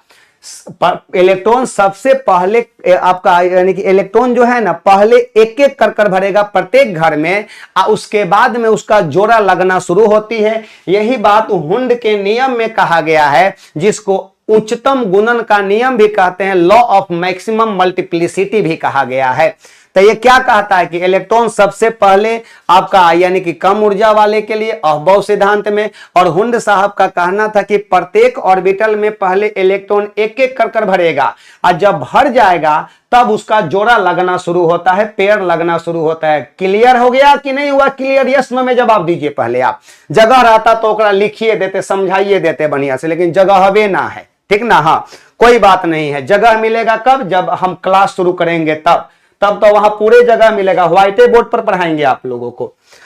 लीजिए अगला सवाल क्या है, क्रोमेटोग्राफी की तकनीकी का प्रयोग क्या होती है? स्लो भाई, बहुत अच्छा सवाल ये आ गया। क्रोमेटोग्राफी तकनीकी का प्रयोग कहां किया जाता है? क्रोमेटोग्राफी कह रहा है ना, क्रोमेटोग्राफी तकनीकी का प्रयोग कह रहा है, तो बता दीजिएगा। सुनिए, क्रोमेटोग्राफी जो होती है ना, क्रोमेटोग्राफी जो होती है मिश्रण को अलग करने की एक विधि है। मिश्रण को अलग करने की एक विधि होती है जिसका नाम क्या है? क्रोमेटोग्राफी की तकनीकी का प्रयोग कहां होता है? रंगीन पदार्थों की पहचान करने में, गलत हो गया, पहचान करने में नहीं, मिश्रण को अलग करने की एक विधि है जिसमें आसवन भी आता है, प्रभाजी आसवन भी आता है, भाप आसवन भी आता है, ऊर्ध्वपातन भी आता है, क्रोमेटोग्राफी भी आती है। आपका क्रोमेटोग्राफी वर्ण लेखन जिसको कहते हैं। अब ये देखिए, पदार्थों की संरचना निर्धारित करने में, गलत हो गया, एक मिश्रण से पदार्थ को अलग करने में। लीजिए भाई, बहुत अच्छा जवाब। अब ये बताइएगा इसका उपयोग कहां किया जाता है? डाई से रंगों के पृथक्करण में। इसका उपयोग अगर पूछ दिया जाए कि सर इसका उपयोग कहां किया जाता है, तो डाई का नाम सुने हैं? कहिएगा डाई से रंगों को पृथक करने में, डाई से रंगों को पृथक करने में, पृथक करने में, डाई से रंगों के पृथक करने में। दूसरा नंबर लिख लीजिएगा, कोई आदमी नशीला चीज पी लिया है तो उसके ब्लड से नशीले पदार्थों की जांच करने में भी किया जाता है, चाहे रक्त से नशीले पदार्थों के पृथक्करण में, रक्त से नशीले पदार्थों के, नशीले पदार्थों के पृथक्करण में, पृथक्करण में किया जाता है। फिर इसी प्रकार से तीसरा नंबर में लिख लीजिएगा आप लोग, प्राकृतिक रंगों से लवकों को पृथक्करण में। प्राकृतिक, यहां पर कहिएगा कि प्राकृतिक रंगों से, किससे? कहिएगा प्राकृतिक रंगों से, प्राकृतिक रंगों से लवकों को, लवक माने क्या हुआ? लवकों को, प्राकृतिक रंगों से लवकों को, प्राकृतिक रंगों से लवकों के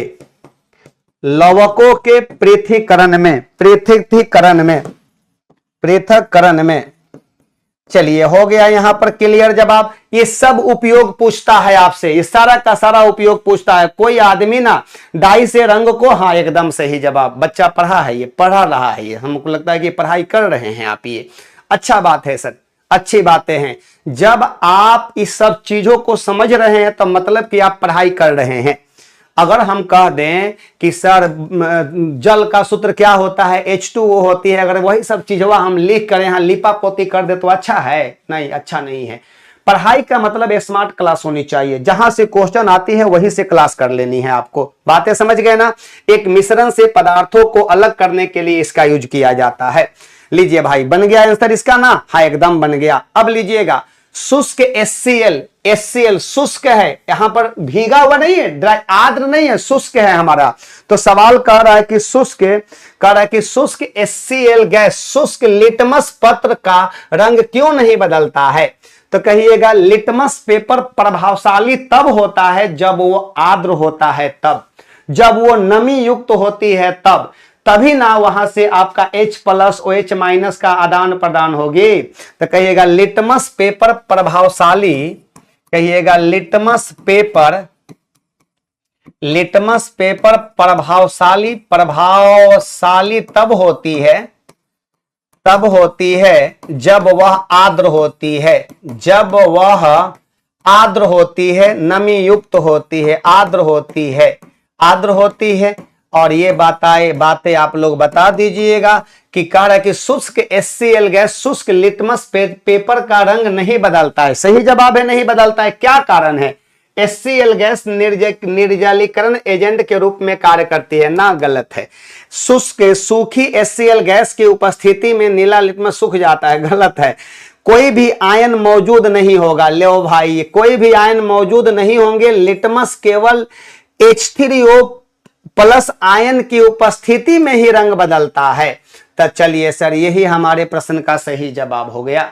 लिटमस का बताइएगा, लिटमस का अब जब क्लास में आइएगा तो बताएंगे कि ये लिटमस पेपर का ओरिजिनल रंग क्या होती है, कहां से प्राप्त किया जाता है। थैलोफाइटा समूह के लाइकेन पौधा से प्राप्त किया जाता है। एक्चुअल रंग इसका कैसा होती है? तो कहिएगा बैगनी रंग का होता है। नीले लिटमस पत्र को लाल कौन करता है? लाल लिटमस पत्र को नीला कौन कर देता है? ये तो बातें आपको पता होना चाहिए, कोडिंग भी कर दे रहे हैं। ए का मतलब होता है एसिड, जिसका पीएच मान जो होती है 7 से कम होती है, और ये करता है ब्लू टू रेड कर देता है, ब्लू टू रेड कर देता है। नीले लिटमस पत्र को लाल कर देता है कौन? तो कहिएगा एसिड। एसिड का काम है नीले लिटमस पत्र को लाल कर देना, और बेस का काम है, तो इसके लिए आप लोग ये कोडिंग कर दीजिएगा, BRB होती है। बी का मतलब होती है बेस, जिसका पीएच मान जो होती है 7 से ज्यादा होती है, और ये होती है red to blue. Red to क्या बोलते हैं? ब्लू कर देती है। रेड टू ब्लू हो गया। यहाँ पर हमारा लाल लिटमस पत्र को नीला कर देता है, जिसका पीएच मान 7 से ज्यादा है। 7 से ज्यादा वाला का नाम क्या है? बेस है, और वो लाल लिटमस पत्र को नीला कर देता है। ऐसे कोडिंग बताना है, दम स्मूथली चलनी है आपको। बदल गया यहां पर। ये लगिए अगला सवाल में, सोडियम हाइड्रोक्साइड के साथ, सोडियम हाइड्रोक्साइड का सूत्र क्या होती है? NaOH होती है, जिसको कॉस्टिक सोडा भी कहा जाता है, कॉस्टिक सोडा कहते हैं। के साथ निम्नलिखित में कौन सा धातु ऑक्साइड समानतः अभिक्रिया नहीं करता है? समान रूप से समानतः अभिक्रिया नहीं करती है। सुनिए, सोडियम हाइड्रोक्साइड की बात करते हैं, NaOH को कहते हैं sodium hydroxide, sodium hydro oxide कहा जाता है। इसी का नाम है हमारा कॉस्टिक सोडा कहते हैं। इसका नाम क्या हो गया? कॉस्टिक, CAUSTIC, कॉस्टिक सोडा, या इसी का नाम है हमारा दाहक कहा जाता है। चलिए अब एक बात बता दीजिएगा, निम्नलिखित में से कौन सा धातु ऑक्साइड, धातु का ऑक्साइड कैसा होता है? धातु का ऑक्साइड बराबर होती है प्रायः क्षारीय होती है, और ये भी हमारा क्या है? क्षारीय है हमारा। कौन अभिक्रिया नहीं करता है? Copper oxide. कॉपर ऑक्साइड का सूत्र क्या होती है? CeO होती है। एल्युमिनियम ऑक्साइड की बात करते हैं, Al2O3 होती है, उभयधर्मी होती है, उभयधर्मी ऑक्साइड होती है।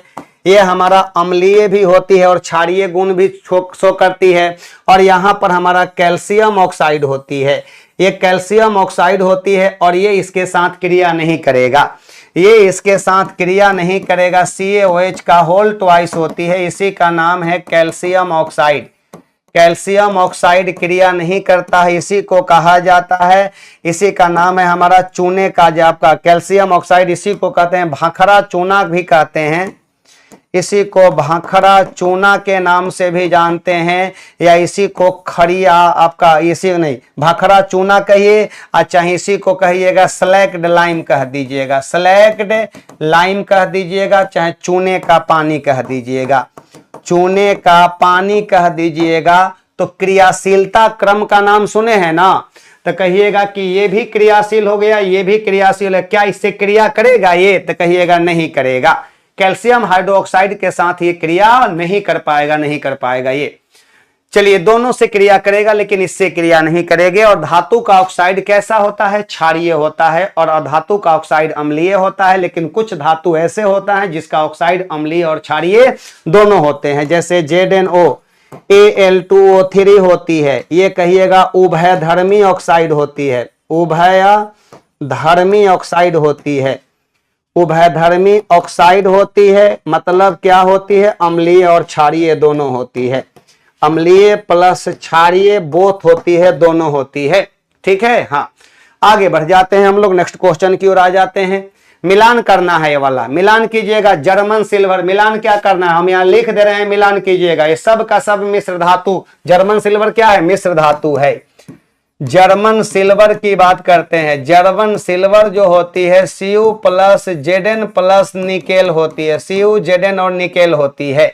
नाम है जर्मन सिल्वर, लेकिन सिल्वर है इसमें। क्वेश्चन पूछेगा कि जर्मन सिल्वर में सिल्वर की प्रतिशत मात्रा कितना होता है? लड्डू परसेंट, लड्डू परसेंट होती है। ठीक ना? तो ये बताइएगा। यहां पर सोल्डर की बात करते हैं, सोल्डर कहिएगा, चाहे इसी का नाम हो गया टांका कहिएगा, चाहे इसी को फ्यूज कह दीजिएगा। Sn प्लस Pb होती है, Sn प्लस Pb हो गया। क्लियर बातें हो गई यहां पर। अब लीजिए भाई मेरा अगली बातें। ब्लीचिंग पाउडर का सूत्र क्या होती है?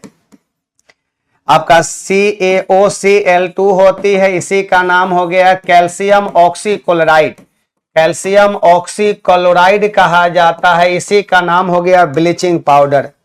ब्लीचिंग पाउडर की नाम कहेंगे, इसी को ब्लीचिंग पाउडर कह देते हैं, विरंजक चूर्ण कहते हैं। और हाइपो का सूत्र क्या होती है? हाइपो का सूत्र Na2H2O3 I*5H2O होती है, सोडियम थायोसल्फेट, इसी का नाम है सोडियम थायोसल्फेट, थायोसल्फेट कहा जाता है, इसी का नाम हमारा भाई हाइपो हो गया। इसी को क्या बोलते हैं? हाइपो के नाम से जानते हैं, हाइपो कहा जाता है। क्लियर बातें समझ गए कि नहीं समझे? Na2H2O3 × 5H2O हाइपो होती है। अब इसका जवाब आप लोगों को दे देनी है, आप लोग ये जवाब दे देनी है, इसका जवाब क्या होगा? तब बताइए, जर्मन सिल्वर की मुलाकात किससे निकम मिलाइएगा आप लोग? तो निकेल से मिला दीजिए। लो भाई निकेल से मिला दीजिए, इसकी मुलाकात 2 नंबर से करवा दीजिएगा। सोल्डर की मुलाकात आप लोग 1 नंबर से मिलवा दीजिएगा, 1 नंबर से। ब्लीचिंग पाउडर की मुलाकात 4 नंबर से कर दीजिएगा, चौथा नंबर पर। और हाइपो की मुलाकात हमारा सोडियम से कर दीजिएगा 3 से। तो 2 1 4 3, 2 1 4 3 ऑप्शन नंबर हमारा कौन नंबर होगा? तो 1 नंबर हमारे 2 1 4 3 1 नंबर आंसर सही होगा। लीजिए अगला नंबर पर आते हैं। निम्नलिखित अधातुओं में, अधातुओं, ये तो बात जानते हैं कि अधातु जो होता है विद्युत का कुचालक होता है। देखिए अधातु जो होती है, अधातुएं, सबसे पहली बात, अधातुएं विद्युत के कुचालक होते हैं, विद्युत के कुचालक होते हैं, बैड कंडक्टर होते हैं, कुचालक होते हैं, कुचालक होते हैं। लेकिन अच्छा चालक में हमारा एक अपवाद में है, अपवाद में क्या बोलिएगा? ग्रेफाइट कह दीजिएगा। ग्रेफाइट होती है, ये हमारा कार्बन का अपरूप होती है, कार्बन का अपरूप हो गया, ग्रेफाइट हो गया, जो विद्युत का क्या होती है? कहिएगा कि सर ये विद्युत के कुचालक होते हैं। विद्युत का क्या है? कुचालक होते हैं अधातुएं। लेकिन कार्बन का अपरूप हमारा ग्रेफाइट है, विद्युत का अच्छा चालक होती है। लेकिन कह रहा है कि मंद चालक नहीं, मंद चालक नहीं है। तो लो भाई मंद चालक इसमें नहीं है, मंद चालक नहीं है। निम्नलिखित अधातुओं में कौन सा एक विद्युत का मंद चालक नहीं है? मंद चालक इसमें कौन नहीं है? जवाब दे दीजिएगा, इसका कौन सा आंसर आने वाली है? जवाब दे दीजिएगा, मंद चालक इसमें कौन नहीं है?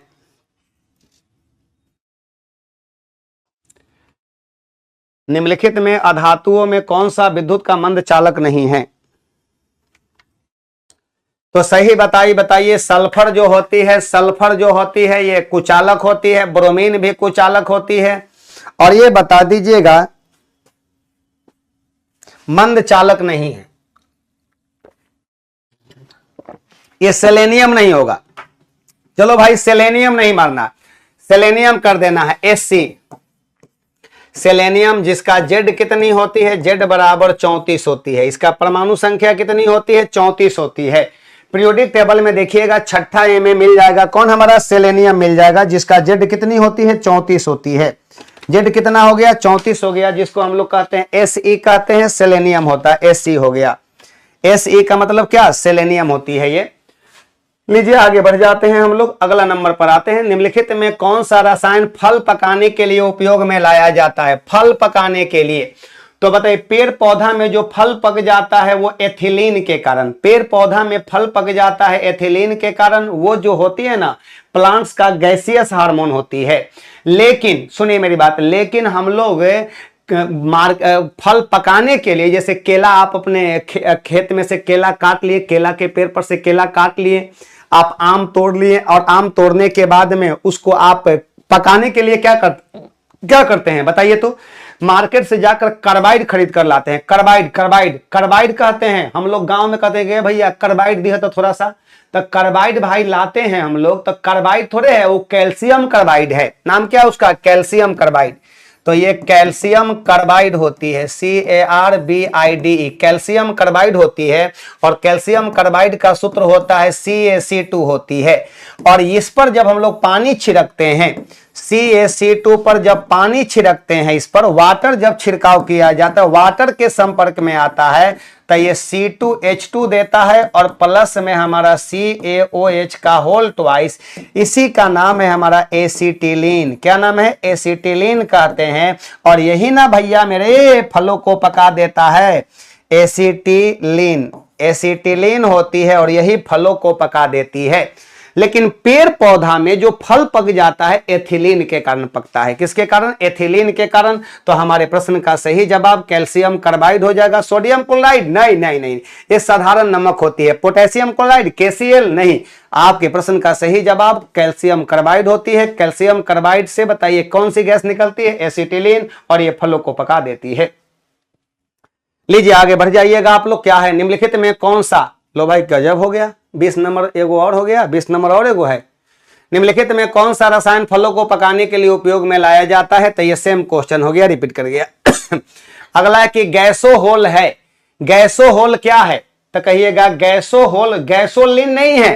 ये देखिए गैसोलीन अलग चीज होती है, गैसोलीन जो होती है, गैसोलीन हम लोग पेट्रोल को कहते हैं, ये पेट्रोल होती है। और गैसोहोल की बात करते हैं तो कहिएगा गैसोहोल, तो गैसोहोल अलग चीज होती है हमारा। गैसोहोल जो होती है पेट्रोल और अल्कोहल का, अल्कोहल होती है इसमें, कहिएगा पेट्रोल और प्लस अल्कोहल, पेट्रोल और अल्कोहल गैसोहोल होती है। और पेट्रोल को ही कहते हैं गैसोलीन कहते हैं, गैसोलीन और हमारा कौन, कहिएगा गैसोलीन, और अल्कोहल को ही गैसोहोल कहते हैं। इससे प्रदूषण कम होती है, कहिएगा इससे प्रदूषण कम होती है, प्रदूषण कम होती है, इससे प्रदूषण कम होती है सरकार। सही जवाब कौन होगा, तो कहिएगा गैसोहोल, और इससे प्रदूषण कम होती है। तो अल्कोहल में भी कौन अल्कोहल, तो कहिएगा इथाइल अल्कोहल, इथाइल अल्कोहल कह दीजिएगा, इथेनॉल कह दीजिएगा, इसी को इथाइल अल्कोहल। तो इथाइल अल्कोहल और ये पेट्रोल के मिश्रण को ही हम लोग क्या बोलेंगे, गैसोहोल कहते हैं। और ये इससे प्रदूषण कम होती है। अल्कोहल में विलयित कोई गैस, गलत हो गया, ये सब गलत हो गया। लीजिए आगे बढ़ जाते हैं। थोड़ा सेशन को शेयर नहीं कर दीजिएगा आप लोग, थोड़ा सा सेशन को शेयर कर दीजिए, आपसे आग्रह है, निवेदन है। निम्नलिखित गैस युग्मों में से किसका मिश्रण खानों में अधिकतर होने वाले विस्फोटों का कारण बनती है, तो खान में, कोयले की खान में विस्फोट का कारण कौन बनता है, कोयले की खान में विस्फोट का कारण बनता है मीथेन और वायु का मिश्रण, मीथेन और वायु का मिश्रण, वायु का, ऑक्सीजन का नहीं, यहां ऑक्सीजन देकर गलती कर दिया है यहां पर। मीथेन और वायु के मिश्रण का, मीथेन और वायु के मिश्रण का उपयोग खानों में कहिएगा विस्फोट कराने के लिए किया जाता है, विस्फोट कराने के लिए किया जाता है। और मीथेन के बारे में 2 लाइन लिख दीजिएगा। ये सबसे सिंपल हाइड्रोकार्बन होती है, यही हमारा मीथेन होती है, याद रखेंगे। यहां पर संतृप्त हाइड्रोकार्बन में आती है ये संतृप्त हाइड्रोकार्बन होती है, ये संतृप्त हाइड्रोकार्बन होती है। और याद रखेंगे मीथेन में इसका चारों का कार्बन का चारों जो है हमारा इलेक्ट्रॉन होती है साझेदारी में भाग ले लिया है। एक बात बताइएगा, कैल्शियम कार्बाइड की क्रिया जल से कराने पर मीथेन प्राप्त होती है। अगर कह दिया जाए तो ये भी कह सकते हैं जब सोडियम एसीटेट को सोडा लाइम के साथ गर्म किया जाता है तो मीथेन प्राप्त होती है। ठीक ना, आपके प्रश्न का सही जवाब सी नंबर ऑप्शन हो जाएगी। लीजिए आगे बढ़ जाते हैं हम लोग। डीएपी, याद रखिएगा डीएपी की कहानी, डीएपी वाला में याद रखना है। डीएपी का नाम सुने हैं ना, डीएपी कहिएगा डाई अमोनियम फॉस्फेट। डीएपी का मतलब क्या होता है, डाई अमोनियम फॉस्फेट होती है। डाई अमोनियम फॉस्फेट क्या हो गया, di ammonium, di AMMONIUM ammonium phosphate, di ammonium phosphate हो गया हमारा। डाई अमोनियम फॉस्फेट हो गया में कितने प्रतिशत फास्फोरस तथा नाइट्रोजन पाई जाती है, तो ये याद रखिएगा इसमें 18% नाइट्रोजन होती है और आपका 46% होती है P2O5 होती है। 46% P2O5 होती है, याद करने वाला चीज है, याद कीजिएगा। और यूरिया में पूछेगा अगर यूरिया में पूछेगा कि यूरिया का सूत्र होती है NH2CONH2, तो यूरिया में नाइट्रोजन की मात्रा, नाइट्रोजन की प्रतिशत मात्रा जो होती है ये लगभग जो होती है 46.6% होती है। नाइट्रोजन बताइए, यूरिया में नाइट्रोजन की प्रतिशत मात्रा 46.6%, लेकिन डीएपी में फास्फोरस और नाइट्रोजन की मात्रा, तो नाइट्रोजन 18% और फास्फोरस की मात्रा जो होती है 46% होती है। समझ गए बातों को? हाँ, चलिए आगे बढ़ जाते हैं हम लोग, अगले नंबर पर आ जाते हैं। अगला सवाल क्या है हमारा, निम्नलिखित में से कौन सा एक उष्माशोषी अभिक्रिया का उदाहरण है। उष्माशोषी, उष्मा लेता है, उष्मा देता नहीं है, उष्मा ग्रहण करता है। उष्माशोषी हो गया मतलब क्या हो गया, इंडोथर्मिक रिएक्शन में आती है। सुनिए, बात करते हैं हम लोग CaO की बात करते हैं प्लस जल की बात करते हैं।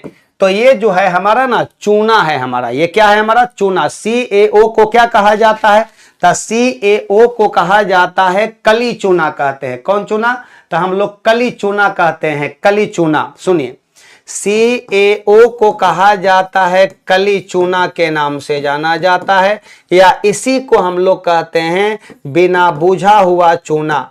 बिना बूझा हुआ चूना कहा जाता है, बिना बूझा हुआ चूना का नाम दिया गया है इसको। और एक बात बताइएगा, जब हम लोग इसकी क्रिया जल से, जैसे गांव में आप देखे हैं ना, गांव में आप लोग देखे होंगे चूना लोग खरीद कर लाता है मार्केट से। आप ही बताइए, चूना खरीद कर लाता है मार्केट से लोग, उसमें पानी डालिएगा, उसमें पानी डालिएगा तो देखिएगा खदकने लगेगा। वो खदकने लगेगा मतलब कि वो भंखर जाएगा, और भंखर कर क्या देता है, CaOH का होल ट्वाइस और प्लस उष्मा देती है। तो ये जो हमारा संयोजन प्लस उष्मा क्षेपी अभिक्रिया होती है, ये कहिएगा संयोजन और प्लस हमारा उष्मा क्षेपी अभिक्रिया में आती है। उष्मा क्षेपी अभिक्रिया में आ गया हमारा, अभिक्रिया में आ गया। और ये बताइएगा, हम लोगों को उष्मा शोषी पूछ रहा है, उष्मा क्षेपी नहीं।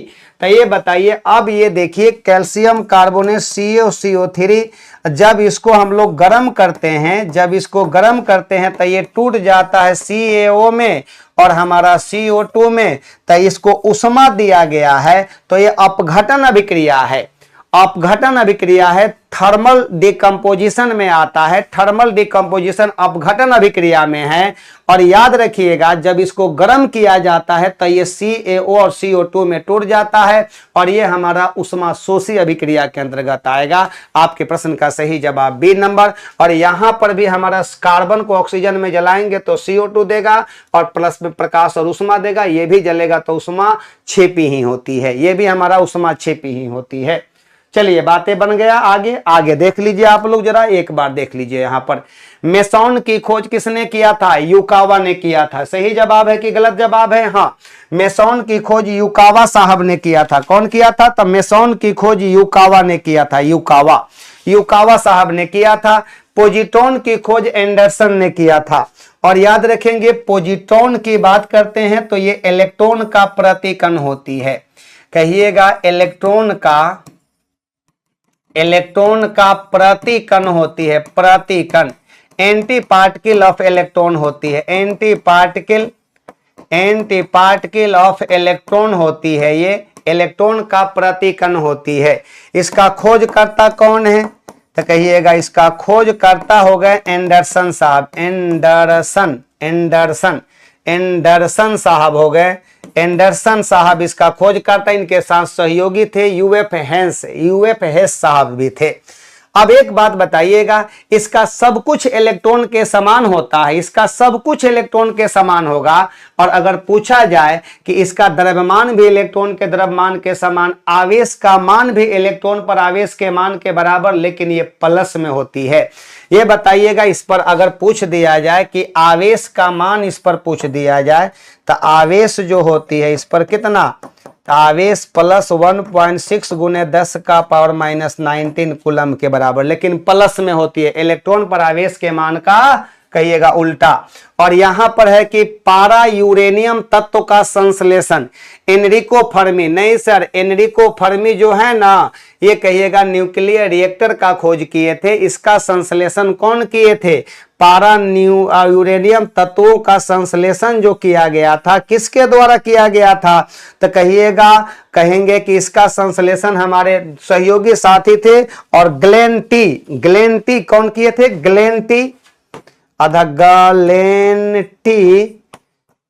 ग्लेन टी कहिएगा सीबोर्ग साहब, ग्लेन टी सीबोर्ग साहब किए थे, ग्लेन टी सीबोर्ग साहब किए थे, सीबोर्ग साहब, ग्लेन टी सीबोर्ग और सहयोगी मिलकर किए थे। प्लस इनके ग्लेन टी सीबोर्ग तथा इनके सहयोगी थे, सहयोगी मिलकर आपका इसका खोज किए थे। ठीक है, तो ये हमारा सुमेलित नहीं है, ये हमारा गलत हो गया। आगे बढ़ जाते हैं, नेक्स्ट क्वेश्चन की ओर आ जाते हैं हम लोग। माचिस बनाने में मुख्य रूप से, माचिस बनाने में मुख्य वस्तुओं एलिमेंट्स में किसका यूज किया जाता है? बताइए, माचिस बनाने में तो माचिस का जो घर्षण वाला जगह होती है, घर्षण वाला, तो एक बात बताइएगा, वहां पर हम लोग डिब्बे के घर्षण सतह पर लाल फास्फोरस का यूज करेंगे। किसका? लाल फास्फोरस का यूज करेंगे। और फास्फोरस में भी हमारा लाल फास्फोरस का यूज करेंगे। और ये बताइए, लाल फास्फोरस का यूज करेंगे, जिसका संकेत होता है P2, रगड़ने पर ये हमारा पीला फास्फोरस में बदल जाता है, श्वेत फास्फोरस में बदल जाता है। सही जवाब हो गया बी नंबर, ऑप्शन सही है। लीजिए अगले नंबर पर आ जाते हैं। अगला सवाल क्या है? निम्नलिखित में कौन सा वायु प्रदूषण का सूचक है? लो भाई, वायु प्रदूषण का सूचक कौन होता है? वायु प्रदूषण का सूचक इसमें कौन सा है? तो ये कह देंगे कि पफ बॉल्स है कि शैवाल है कि लाइकेन है। तो ये वायु प्रदूषण का सूचक जो होती है लाइकेन होती है। क्या होती है? लाइकेन होती है। और कौन से वायु प्रदूषक का? SO2 का। समझिए बातों को, पहले लाइकेन की बात करेंगे तब कवक और शैवाल से मिलकर बना होता है, कवक और शैवाल से मिलकर बना होती है, लाइकेन बना होती है। ये लाइकेन बना होती है, सहजीविता संबंध को बतलाता है, दोनों को लाभ मिलती है। कवक जो होती है ना, कवक जो होती है शैवाल को कहता है कि हम तुमको खनिज लवण देते हैं, तो ये खनिज लवण देता है। और ये बताइएगा शैवाल जो होता है कहता है कि हम तुमको फोटोसिंथेसिस कर कर भोजनवा देंगे, क्योंकि तुम्हें क्लोरोफिल करने की, तुम्हें नन क्लोरोफिलस होती है, नन क्लोरोफिलस होती है। और इसमें क्लोरोफिल होती है, कहिएगा क्लोरोफिल होती है, इसमें क्लोरोफिल होती है। और तो दोनों के बीच में सहजीविता का संबंध कैसे होती है? सहजीविता का संबंध बतलाता है, सिम्बायोसिस रिलेशनशिप को दर्शाता है। क्यों दर्शाता है? क्योंकि दोनों को इससे लाभ है, इससे दोनों को लाभ है। ये बताइएगा, इसको भोजन मिल जाता है और इसको प्रकाश संश्लेषण कर अगर ये भोजन इसको आपका देखिए खनिज लवण इसको नहीं देगा तो क्या प्रकाश संश्लेषण कर लेगा? ये नहीं करेगा। प्रकाश संश्लेषण के लिए जल चाहिए ना, चाहिए, तो ये बताइएगा खनिज, लवण और आपका जल शैवाल को कवक देता है, और जो हमारा शैवाल है भोजन बनाकर किसको, कवक को देता है। कहता है कि तुम में क्लोरोफिल नहीं है तो तुम भोजन कैसे बनाएगा, नहीं बना पाएगा, इसलिए हम दोनों मिलकर जिंदा रहते हैं। सही बात है। तो लाइकेन जो होती है सिम्बायोसिस रिलेशनशिप को बतलाता है, सहजीविता का संबंध दर्शाता है, और जहां SO2 ज्यादा होते हैं वायुमंडल में वहां लाइकेन नहीं उगते हैं। तो ये बताइए वायु प्रदूषण का सूचक होती है कौन सा वायु प्रदूषक का, तो कहिएगा SO2 का। जहां SO2 ज्यादा होते हैं वायुमंडल में वहां पर लाइकेन ग्रो नहीं करते हैं, वहां लाइकेन उगते नहीं हैं।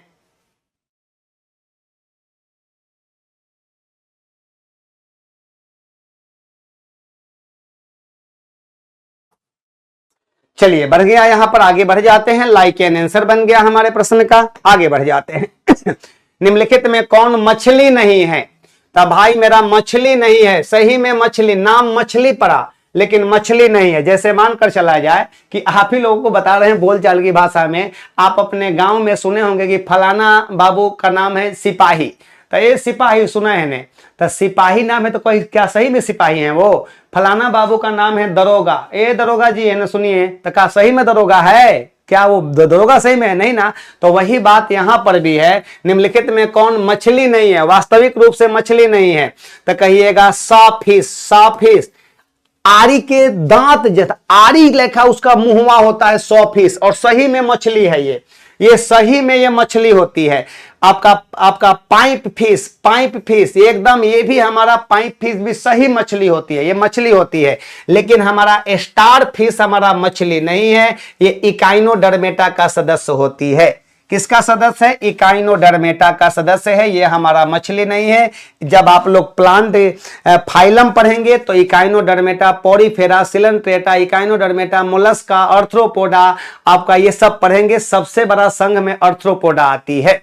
तो बताइए इकाइनोडर्मेटा, इकाइनो ICHINO डर्माटा का सदस्य है ये, इकाइनोडर्माटा का ये हमारा सदस्य होती है, जिसका नाम क्या है, स्टारफिश।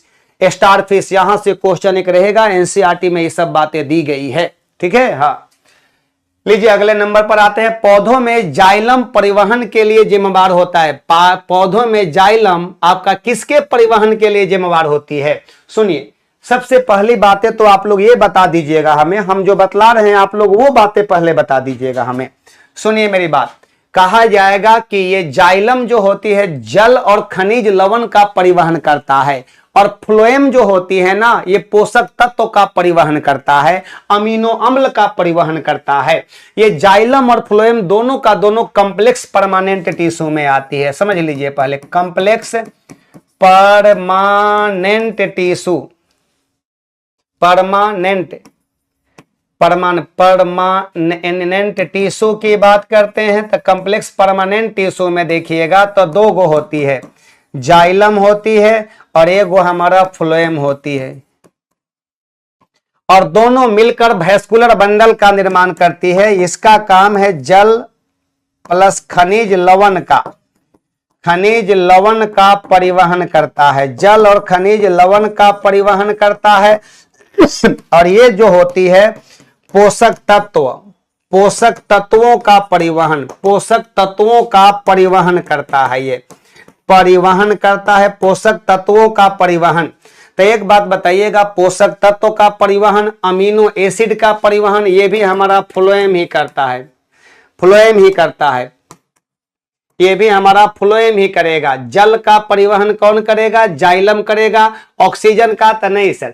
तो यहां पर हमारे प्रश्न का सही जवाब आ गया जल का, लेकिन भोजन का, पोषक तत्वों का परिवहन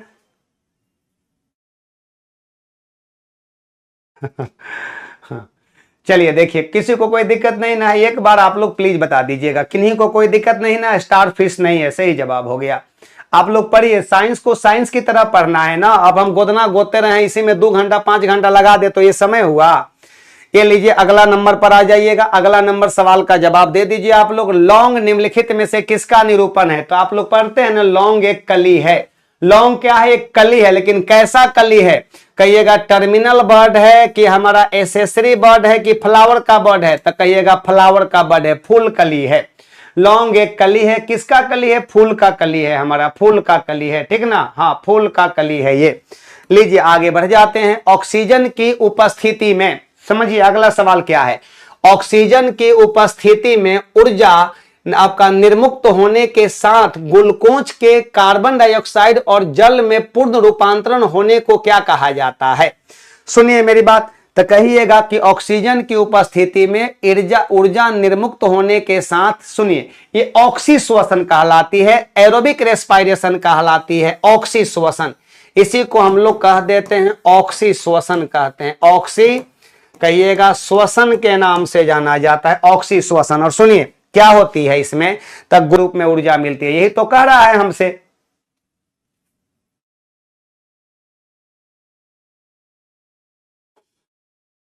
चलिए भाई, ये कहना है हमारा राम प्रकाश जी का कहना है कि सर बहुत सुकून मिल रही है, I love you sir, delay आए पर आपका क्लास में, तो देखिए कोई बात नहीं है। देखिए एक्चुअल में बात ऐसी है ना कि हम सोच ही रहे थे कि सर से जुड़ने के लिए और आप लोगों को सेवा देने के लिए कि भाई क्यों ना हमको कभी कभी बड़ी गिलानी महसूस होती थी कि इतना आप लोगों को ऐसा कंटेंट दे दिया जाए जो डायरेक्ट क्वेश्चन लड़े एग्जाम में। और मेरा भी दावा रहेगा कि जब मैं आपको पढ़ाऊंगा तो वो डायरेक्ट हूबहू ऑप्शन के साथ क्वेश्चन आएगी, मैं जो लाइन लिखवाऊंगा लाइन ही छपती है एग्जाम में। इसका जीता जागता एग्जाम रेलवे का एग्जाम है, रेलवे के एग्जाम में हूबहू क्वेश्चन जो पढ़ाते हैं वही आती है। और आप लोग के एग्जाम में, बिहार का भी एग्जाम में दबदबा था, दबदबा है और दबदबा बना रहेगा, ठीक ना। हाँ चलिए देख लीजिए आप लोग, ऑक्सी श्वसन। अब इसको बैलेंस कर दो मेरे भाई, बैलेंस कर दो प्लीज आप लोग। तो ये कहिएगा 6 गो है तो 6 गो कर देना है यहाँ पर, ये बता दीजिएगा, यहाँ पर कर दीजिएगा 6 गो है, यहाँ पर 12 कर दें तो 12 कर दीजिएगा, तो यहाँ 6 कर दीजिएगा। देखिए तो कितना है, तो कहिएगा 6, तो कहिएगा नहीं सर यहाँ पर भी 6 कर देना होगा सरकार, यहाँ पर इसको भी 6 कर दीजिएगा, तो यहाँ पर भी 6 कर दीजिएगा। देखिए ऑक्सीजन को गो हो गया, 6 गो यहाँ है और 12 गो, 12 6 18, तो 12 और 6 18। हाइड्रोजन कितना हो गया, तब 12 6 दूना आपका 6 दूना 12 गो, तब 12 गो हो गया। कार्बन को गो हो गया, तो यही तो होती है हमारा एरोबिक रेस्पायरेशन में आती है ये। सही जवाब हो गया ना। हाँ लीजिए अगले नंबर पर आते हैं। घाव भरने के लिए निम्नलिखित विटामिनों में से कौन सहायक होता है? घाव भरने वाला विटामिन कौन होती है? विटामिन सी होती है। घाव भरने वाला विटामिन सी होती है सर, घाव भरने वाला विटामिन सी। और एंटी इन्फेक्शन विटामिन होती है, एंटी इन्फेक्शन विटामिन होती है, एंटी इन्फेक्शन विटामिन होती है ए। और याद रखेंगे जब विटामिन को जब पढ़ेंगे, तब विटामिन को हम लोग जब पढ़ेंगे तो 2 तरह का होता है। एगो होती है water soluble vitamin, water soluble vitamin होती है, और एक होता है फैट सोलोबल विटामिन होती है। एगो फैट में सोलोबल विटामिन होती है। याद करने का तरीका आपको हम बता रहे हैं। WBC याद रखिएगा, WBC सुनिए, WBC W का मतलब होता है वाटर, ठीक ना, और बी का मतलब होता है बी कॉम्प्लेक्स। जितना भी बी कॉम्प्लेक्स होती है, बी कॉम्प्लेक्स होती है सब। और यहां पर हो गया विटामिन सी, विटामिन सी। तो याद रखेंगे बी कॉम्प्लेक्स और सी वाटर में घुल जाता है, तभी ना कोडिंग कर दिए हैं। और इसमें आता है एडेक, ADEK याद रखिएगा। तो ये भी कभी कभी प्रश्न पूछा जाता है कि कौन सा विटामिन वाटर में, और विटामिन का केमिकल नाम जरूर याद रखिएगा। समय रहता तो सभी विटामिन का केमिकल नाम लिखवा देते आप लोगों को, ठीक है, लेकिन समय सर बहुत कम है। लीजिए कौन होगा मानव तंत्र में निम्नलिखित में कौन सा एक पाचक एंजाइम नहीं है? मानव तंत्र में कौन सा एक पाचक एंजाइम नहीं है जो भोजन को पचाने का काम करता है? तो लीजिए भाई ट्रिप्सिन, तो कहिएगा यस सर जी, ट्रिप्सिन जो होती है ना, ये कह दीजिएगा कि ये ट्रिप्सिन जो होती है, ये ट्रिप्सिन जो होती है ये प्रोटीन का पाचन करता है, प्रोटीन का पाचन करता है, ये प्रोटीन का पाचन करता है, ये प्रोटीन का पाचन। टाइलिन जो होती है कार्बोहाइड्रेट का पाचन, कार्बोहाइड्रेट का पाचन करता है, कार्बोहाइड्रेट का ये पाचन करता है हमारा कौन, जिसका नाम हो गया टाइलिन। और ये बताइए कहां पर, तो कहिएगा लार में पाई जाती है। ये कहिएगा लार में पाई जाती है। और ट्रिप्सिन कहां होती है, तो कहिएगा अग्नाशय रस में होती है, पेनक्रिएटिक जूस में। याद रखिएगा, पेनक्रिएटिक जूस में ये मिलेगा हम लोगों, अग्नाशय रस में मिलेगा। और इसमें जो एंजाइम मिलती है ये कहिएगा टाल होती है, TAL होती है। ट्रिप्सिन TRYPSIN ट्रिप्सिन होती है। ए माने होती है एमाइलेज होती है, और एल माने लाइपेज होती है। ये लाइपेज होती है, इसी को पाचक रस कहा जाता है। लेकिन ये हमारा जो है गैस्ट्रीन जो है, ये हमारा आपका पाचक एंजाइम नहीं है। गैस्ट्रीन हमारा पाचक एंजाइम में नहीं आती है। तो ये गैस्ट्रीन हमारा क्या है हमारा सर, तो ये गैस्ट्रीन की बात करते हैं तो ये गैस्ट्रीन क्या है होने वाली है, गैस्ट्रीन क्या चीज के लिए होती है, तो कह देंगे कि ये आपका जो होती है अमाशय रस का प्रेरणा करता है, अमाशय रस को प्रेरण करता है। ये गैस्ट्रीन हमारा इसमें नहीं आती है। गैस्ट्रीन हमारा अगर देखा जाए तो पेप्टाइड हार्मोन होती है। ये क्या होती है, पेप्टाइड हार्मोन होती है। ये हमारा peptide hormone PEPTIDE peptide hormone होती है। ये पेप्टाइड हार्मोन होती है, ये हमारा पेप्टाइड हार्मोन है। ये बन गया ना, यहां पर बी नंबर ऑप्शन सही हो गया। लीजिए अगले नंबर पर आ जाते हैं। मानव मूत्र का पीला रंग एक वर्णक के कारण होता है। लो भाई, यहां पर मानव मूत्र का पीला रंग किसके कारण, यूरोक्रोम। किसके कारण, यूरोक्रोम नामक पिगमेंट के कारण। यूरोक्रोम, साइटोक्रोम गलत, यूरोक्रोम नामक पिगमेंट के कारण होती है। यूरोक्रोम नामक पिगमेंट के वजह से होती है, हीमोक्रोम नहीं। तब मानव मूत्र का पीला रंग का कारण क्या है, यूरोक्रोम होती है। ये सब तो चुटकियों में बना देने वाला सवाल है आपका। लीजिए आपको लोगों का बन गया यहां पर यूरोक्रोम। भाई डबल डबल हो जा रहा है, डबल डबल हो जा रहा है ना। ये देखिए अगला है हमारा, यही हमारा रिपीट कर गया है सवाल। ये अगला है कि हीमोफीलिया एक अनुवांशिक रोग है, और सही बात है, इसी को रॉयल डिजीज कहा जाता है। हीमोफीलिया को ही रॉयल डिजीज कहा जाता है, ROYAL रॉयल डिजीज के नाम से जाना जाता है। और ये एक महारानी को हुआ था, उस महारानी का नाम बताइए क्या था, ये बताइएगा एलिजाबेथ। हाँ यस सही बात है, विक्टोरिया की महारानी एलिजाबेथ को ये रॉयल डिजीज हो गया था, जिसको हीमोफीलिया का नाम दिया गया, हीमोफीलिया। तो स्त्रियां करती है, और बताइएगा अनुवांशिक रोग है जिसका वहन जो है आपका स्त्री करती है, और प्रकट भी स्त्रियों में होती है। कहिएगा कि स्त्रियां करती है और जो प्रकट पुरुषों में होती है। जवाब दे दीजिए इसका कौन सा होने वाला है सही जवाब। स्त्रियां करती है और प्रकट कहां होती है, पुरुषों में होती है। सही जवाब दे दीजिए, इसका जवाब आप लोगों से हम पूछना चाहते हैं। हीमोफीलिया को रॉयल डिजीज के नाम से जाना जाता है।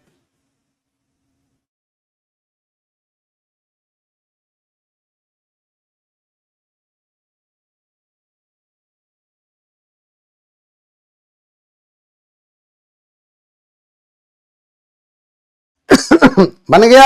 हाँ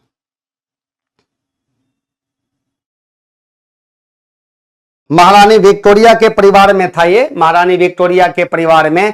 तो बता दीजिएगा सही जवाब कौन सा आने वाली है, तो 35 का हमारा बी नंबर, स्त्रियां करती है और जो प्रकट पुरुषों में होती है। अगर किसी आदमी को कट जाता है तो तुरंत ब्लड का क्लॉटिंग नहीं हो पाती है। इसमें तुरंत ब्लड क्लॉट नहीं होती है, इसमें तुरंत ब्लड का थक्का नहीं बन पाता है, ब्लड का थक्का नहीं बन पाता है, थक्का नहीं बन पाता है। सही बात है, अगर तुरंत उपचार नहीं कराया गया तो व्यक्ति की मौत हो जाएगी इसमें।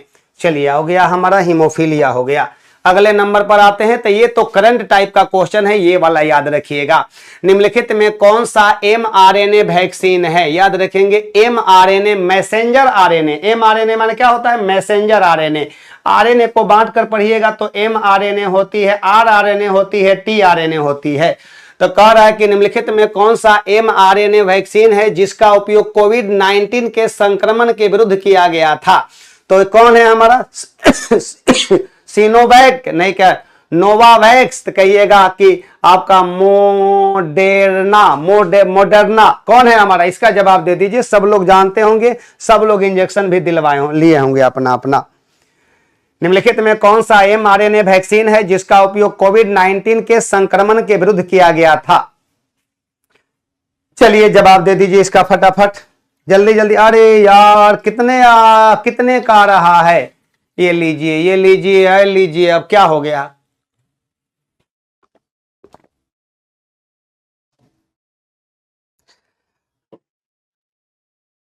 हाँ हाँ हाँ सही बात है, मॉडर्ना कोविड-19 mRNA सही जवाब है आपका, मॉडर्ना। ये रहा सी नंबर ऑप्शन, सही जवाब आ गया।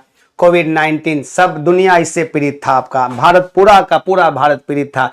रक्त में निम्न में से किसकी अधिकता से ब्लू बेबी सिंड्रोम, लीजिए भाई, रक्त में निम्नलिखित में रक्त में निम्न की अधिकता से ब्लू बेबी सिंड्रोम होती है।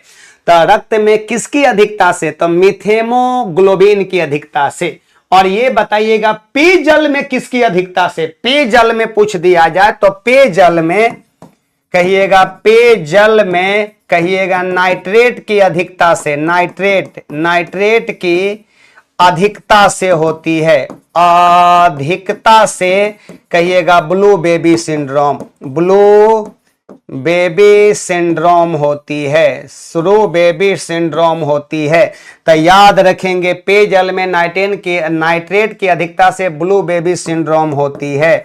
और यही जो होती है ऑक्सीजन यातायात, देखिए, और यही कह दिया जाएगा कि पेयजल की बात करेंगे तो नाइट्रेट के लिए, और रक्त में किसकी अधिकता से वजह से होती है? तो मिथेमोग्लोबिन की वजह से। लेकिन यहां पर 2-3 गो क्वेश्चन आप लोगों से बार बार पूछा जाता है, 2-3 क्वेश्चन बार बार पूछा जाता है।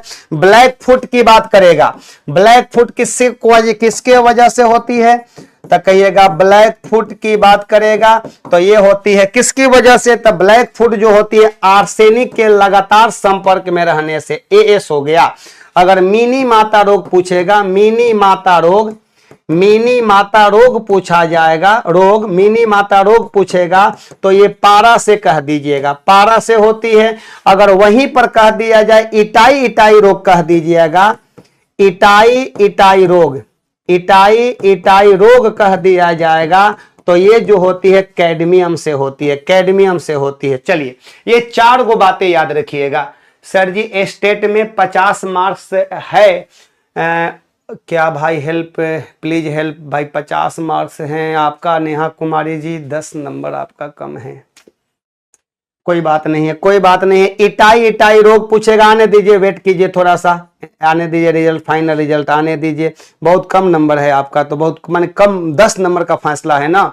मिनी माता रोग, एचजी के, इटाई रोग कैडमियम से, सीधी माने क्या होती है? कैडमियम। आपके प्रश्न का सही जवाब हो गया कौन? हमारा मिथेमोग्लोबिन। लीजिए अगला है कि रेशम का कीड़ा अपने जीवन चक्र के किस चरण में वाणिज्य तंतु माने कि कमर्शियल फाइबर पैदा करती है? रेशम जो पैदा करने वाला कीड़ा जो होती है शहतूत की पत्ती पर होती है। किस पर? शहतूत की पत्ती पर, शहतूत की पत्ती पर अपना लाइफ साइकिल पूरा करती है। कहां पर? तो शहतूत की पत्ती पर अपना लाइफ साइकिल को पूरा करती है, जिसका नाम क्या है? कि आपका रेशम, कि आपका पैदा करने वाला कीड़ा। और याद रखेंगे सेरीकल्चर का मतलब होता है रेशम कीट पालन होती है। तो यहां पर हम लाइफ साइकिल बनाने जा रहे हैं, ध्यान दीजिएगा। ये देखिएगा कीट होती है, कीट, और कीट के बाद में बताइएगा क्या होती है। देखिए यहां ध्यान दीजिएगा, कीट हो गया, कीट से क्या मिल गया? हमारा लार्वा, कहिएगा लार्वा हो गया। लार्वा से क्या मिल गया?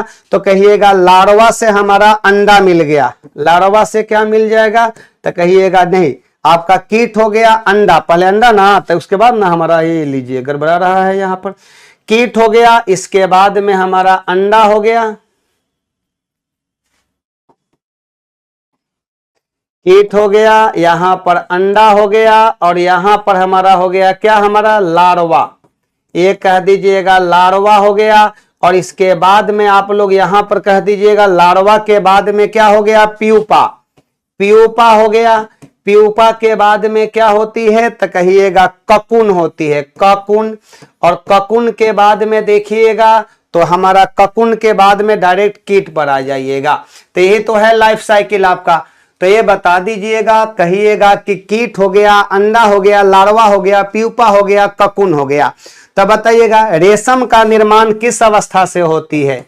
रेशम का जो निर्माण होती है, निर्माण बराबर कह दीजिएगा प्यूपा अवस्था से, प्यूपा अवस्था से, प्यूपा अवस्था से होती है।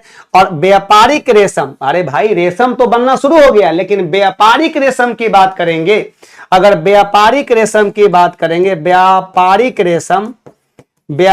रेशम का निर्माण जो होती है ये कह दीजिएगा ककून अवस्था में होती है, ककून अवस्था में होती है। चलिए भाई क्लियर हो गया आंसर हमारा, ककून अवस्था में। तो कौन हो जाएगा, तो कहिएगा कि हमारा ककून अवस्था। तो ये कोई है हमारा, तो कहिएगा नहीं। कह रहा है कि रेशम का कीड़ा सिल्क वर्म अपने जीवन चक्र के किस चरण में वाणिज्य तंतु पैदा करती है, वाणिज्य तंतु पैदा करती है। तो इसका सही जवाब आप लोगों का क्या होने वाला है, रेशम का निर्माण प्यूपा अवस्था में सही जवाब आप लोग दे दीजिए इसका। और जवाब का देने के बाद में आप लोग बता दीजिए कि कौन सा इसका सही में आंसर होने वाला है। प्यूपा होगा तो कहिएगा कि सर ये लीजिए,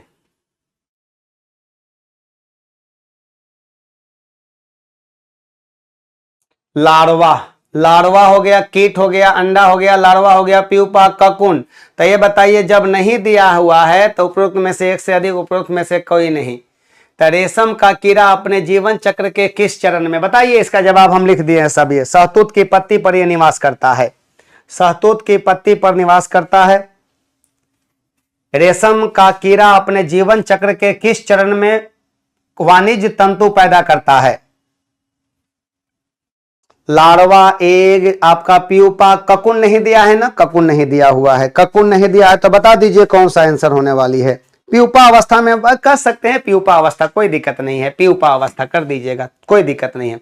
रेशम का निर्माण प्यूपा अवस्था में होती है। चलिए अगला है इंसुलिन क्या है, तो कहिएगा इंसुलिन हमारा हार्मोन है, ये कह दीजिएगा हार्मोन है, ये हमारा हार्मोन है। किसका सेक्रेशन है, तो कहिएगा अग्नाशय का बीटा सेल स्रावित करती है। अग्नाशय का कौन सेल, बीटा सेल का स्राव है ये, अग्नाशय के बीटा सेल का स्राव होती है जिसका नाम है इंसुलिन। और इंसुलिन जो होती है, जब यह हार्मोन है, हार्मोन नहीं दिया हुआ इसमें, तो प्रोटीन मारिएगा, क्योंकि ये प्रोटीन के अंतर्गत रखा गया है, प्रोटीन होती है एक प्रकार का। चलिए 39 प्रोटीन सही जवाब हो गया। कहा जाएगा कि अग्नाशय का बीटा सेल बताइएगा किसका सेक्रेशन करता है, इंसुलिन का स्राव करता है। और इंसुलिन के कम स्राव से रक्त में ग्लूकोज की मात्रा बढ़ जाती है, रक्त में ग्लूकोज की मात्रा बढ़ जाती है। लीजिए आगे बढ़ जाए हम लोग, अब आगे आ जाते हैं। नेक्स्ट क्वेश्चन है कि मां और शिशु के बीच गले लगाना या चूमना निम्न हार्मोन में से किसको मोचन को प्रेरित करता है। तो बताइए लव हार्मोन कौन है इसमें से, लव हार्मोन। जब एक मां अपने बच्चे से प्यार करती है, जब एक मां अपने बच्चे से प्यार करती है तो उसके अंदर में लव हार्मोन का सेक्रेशन होता है। तो एक बात बताइएगा, लव हार्मोन इसमें कौन है, इंसुलिन है, नॉरएड्रेनालिन है कि ऑक्सीटोसिन है। इसी को लव हार्मोन के नाम से भी जानते हैं, यही हमारा लव हार्मोन होती है। और आपके प्रश्न का रियल में जवाब आ गया सी। अब मैं आपसे ले लेता हूं इजाजत। Okay bye, thank you. कैसा लगा एक बार जरूर आप लोगों को बताइएगा। चलिए एक बार आप लोग जरूर बताइएगा कैसा लगा, किस तरह का डिस्कशन लगा। और एक बात और बता दीजिएगा कि डिस्कशन का मतलब कि थोड़ा सा एनर्जेटिक होखिए आप लोग, थोड़ा सा एनर्जेटिक होखिएगा ना, तभी साइंस का क्वेश्चन गर्दा उड़ाकर चले आइएगा। और हमारा कहना है कि साइंस में गर्दा उड़ाकर आना है आप लोगों को। चलिए ओके बाय, थैंक यू सभी को, गुड नाइट सभी को मेरा नमस्कार।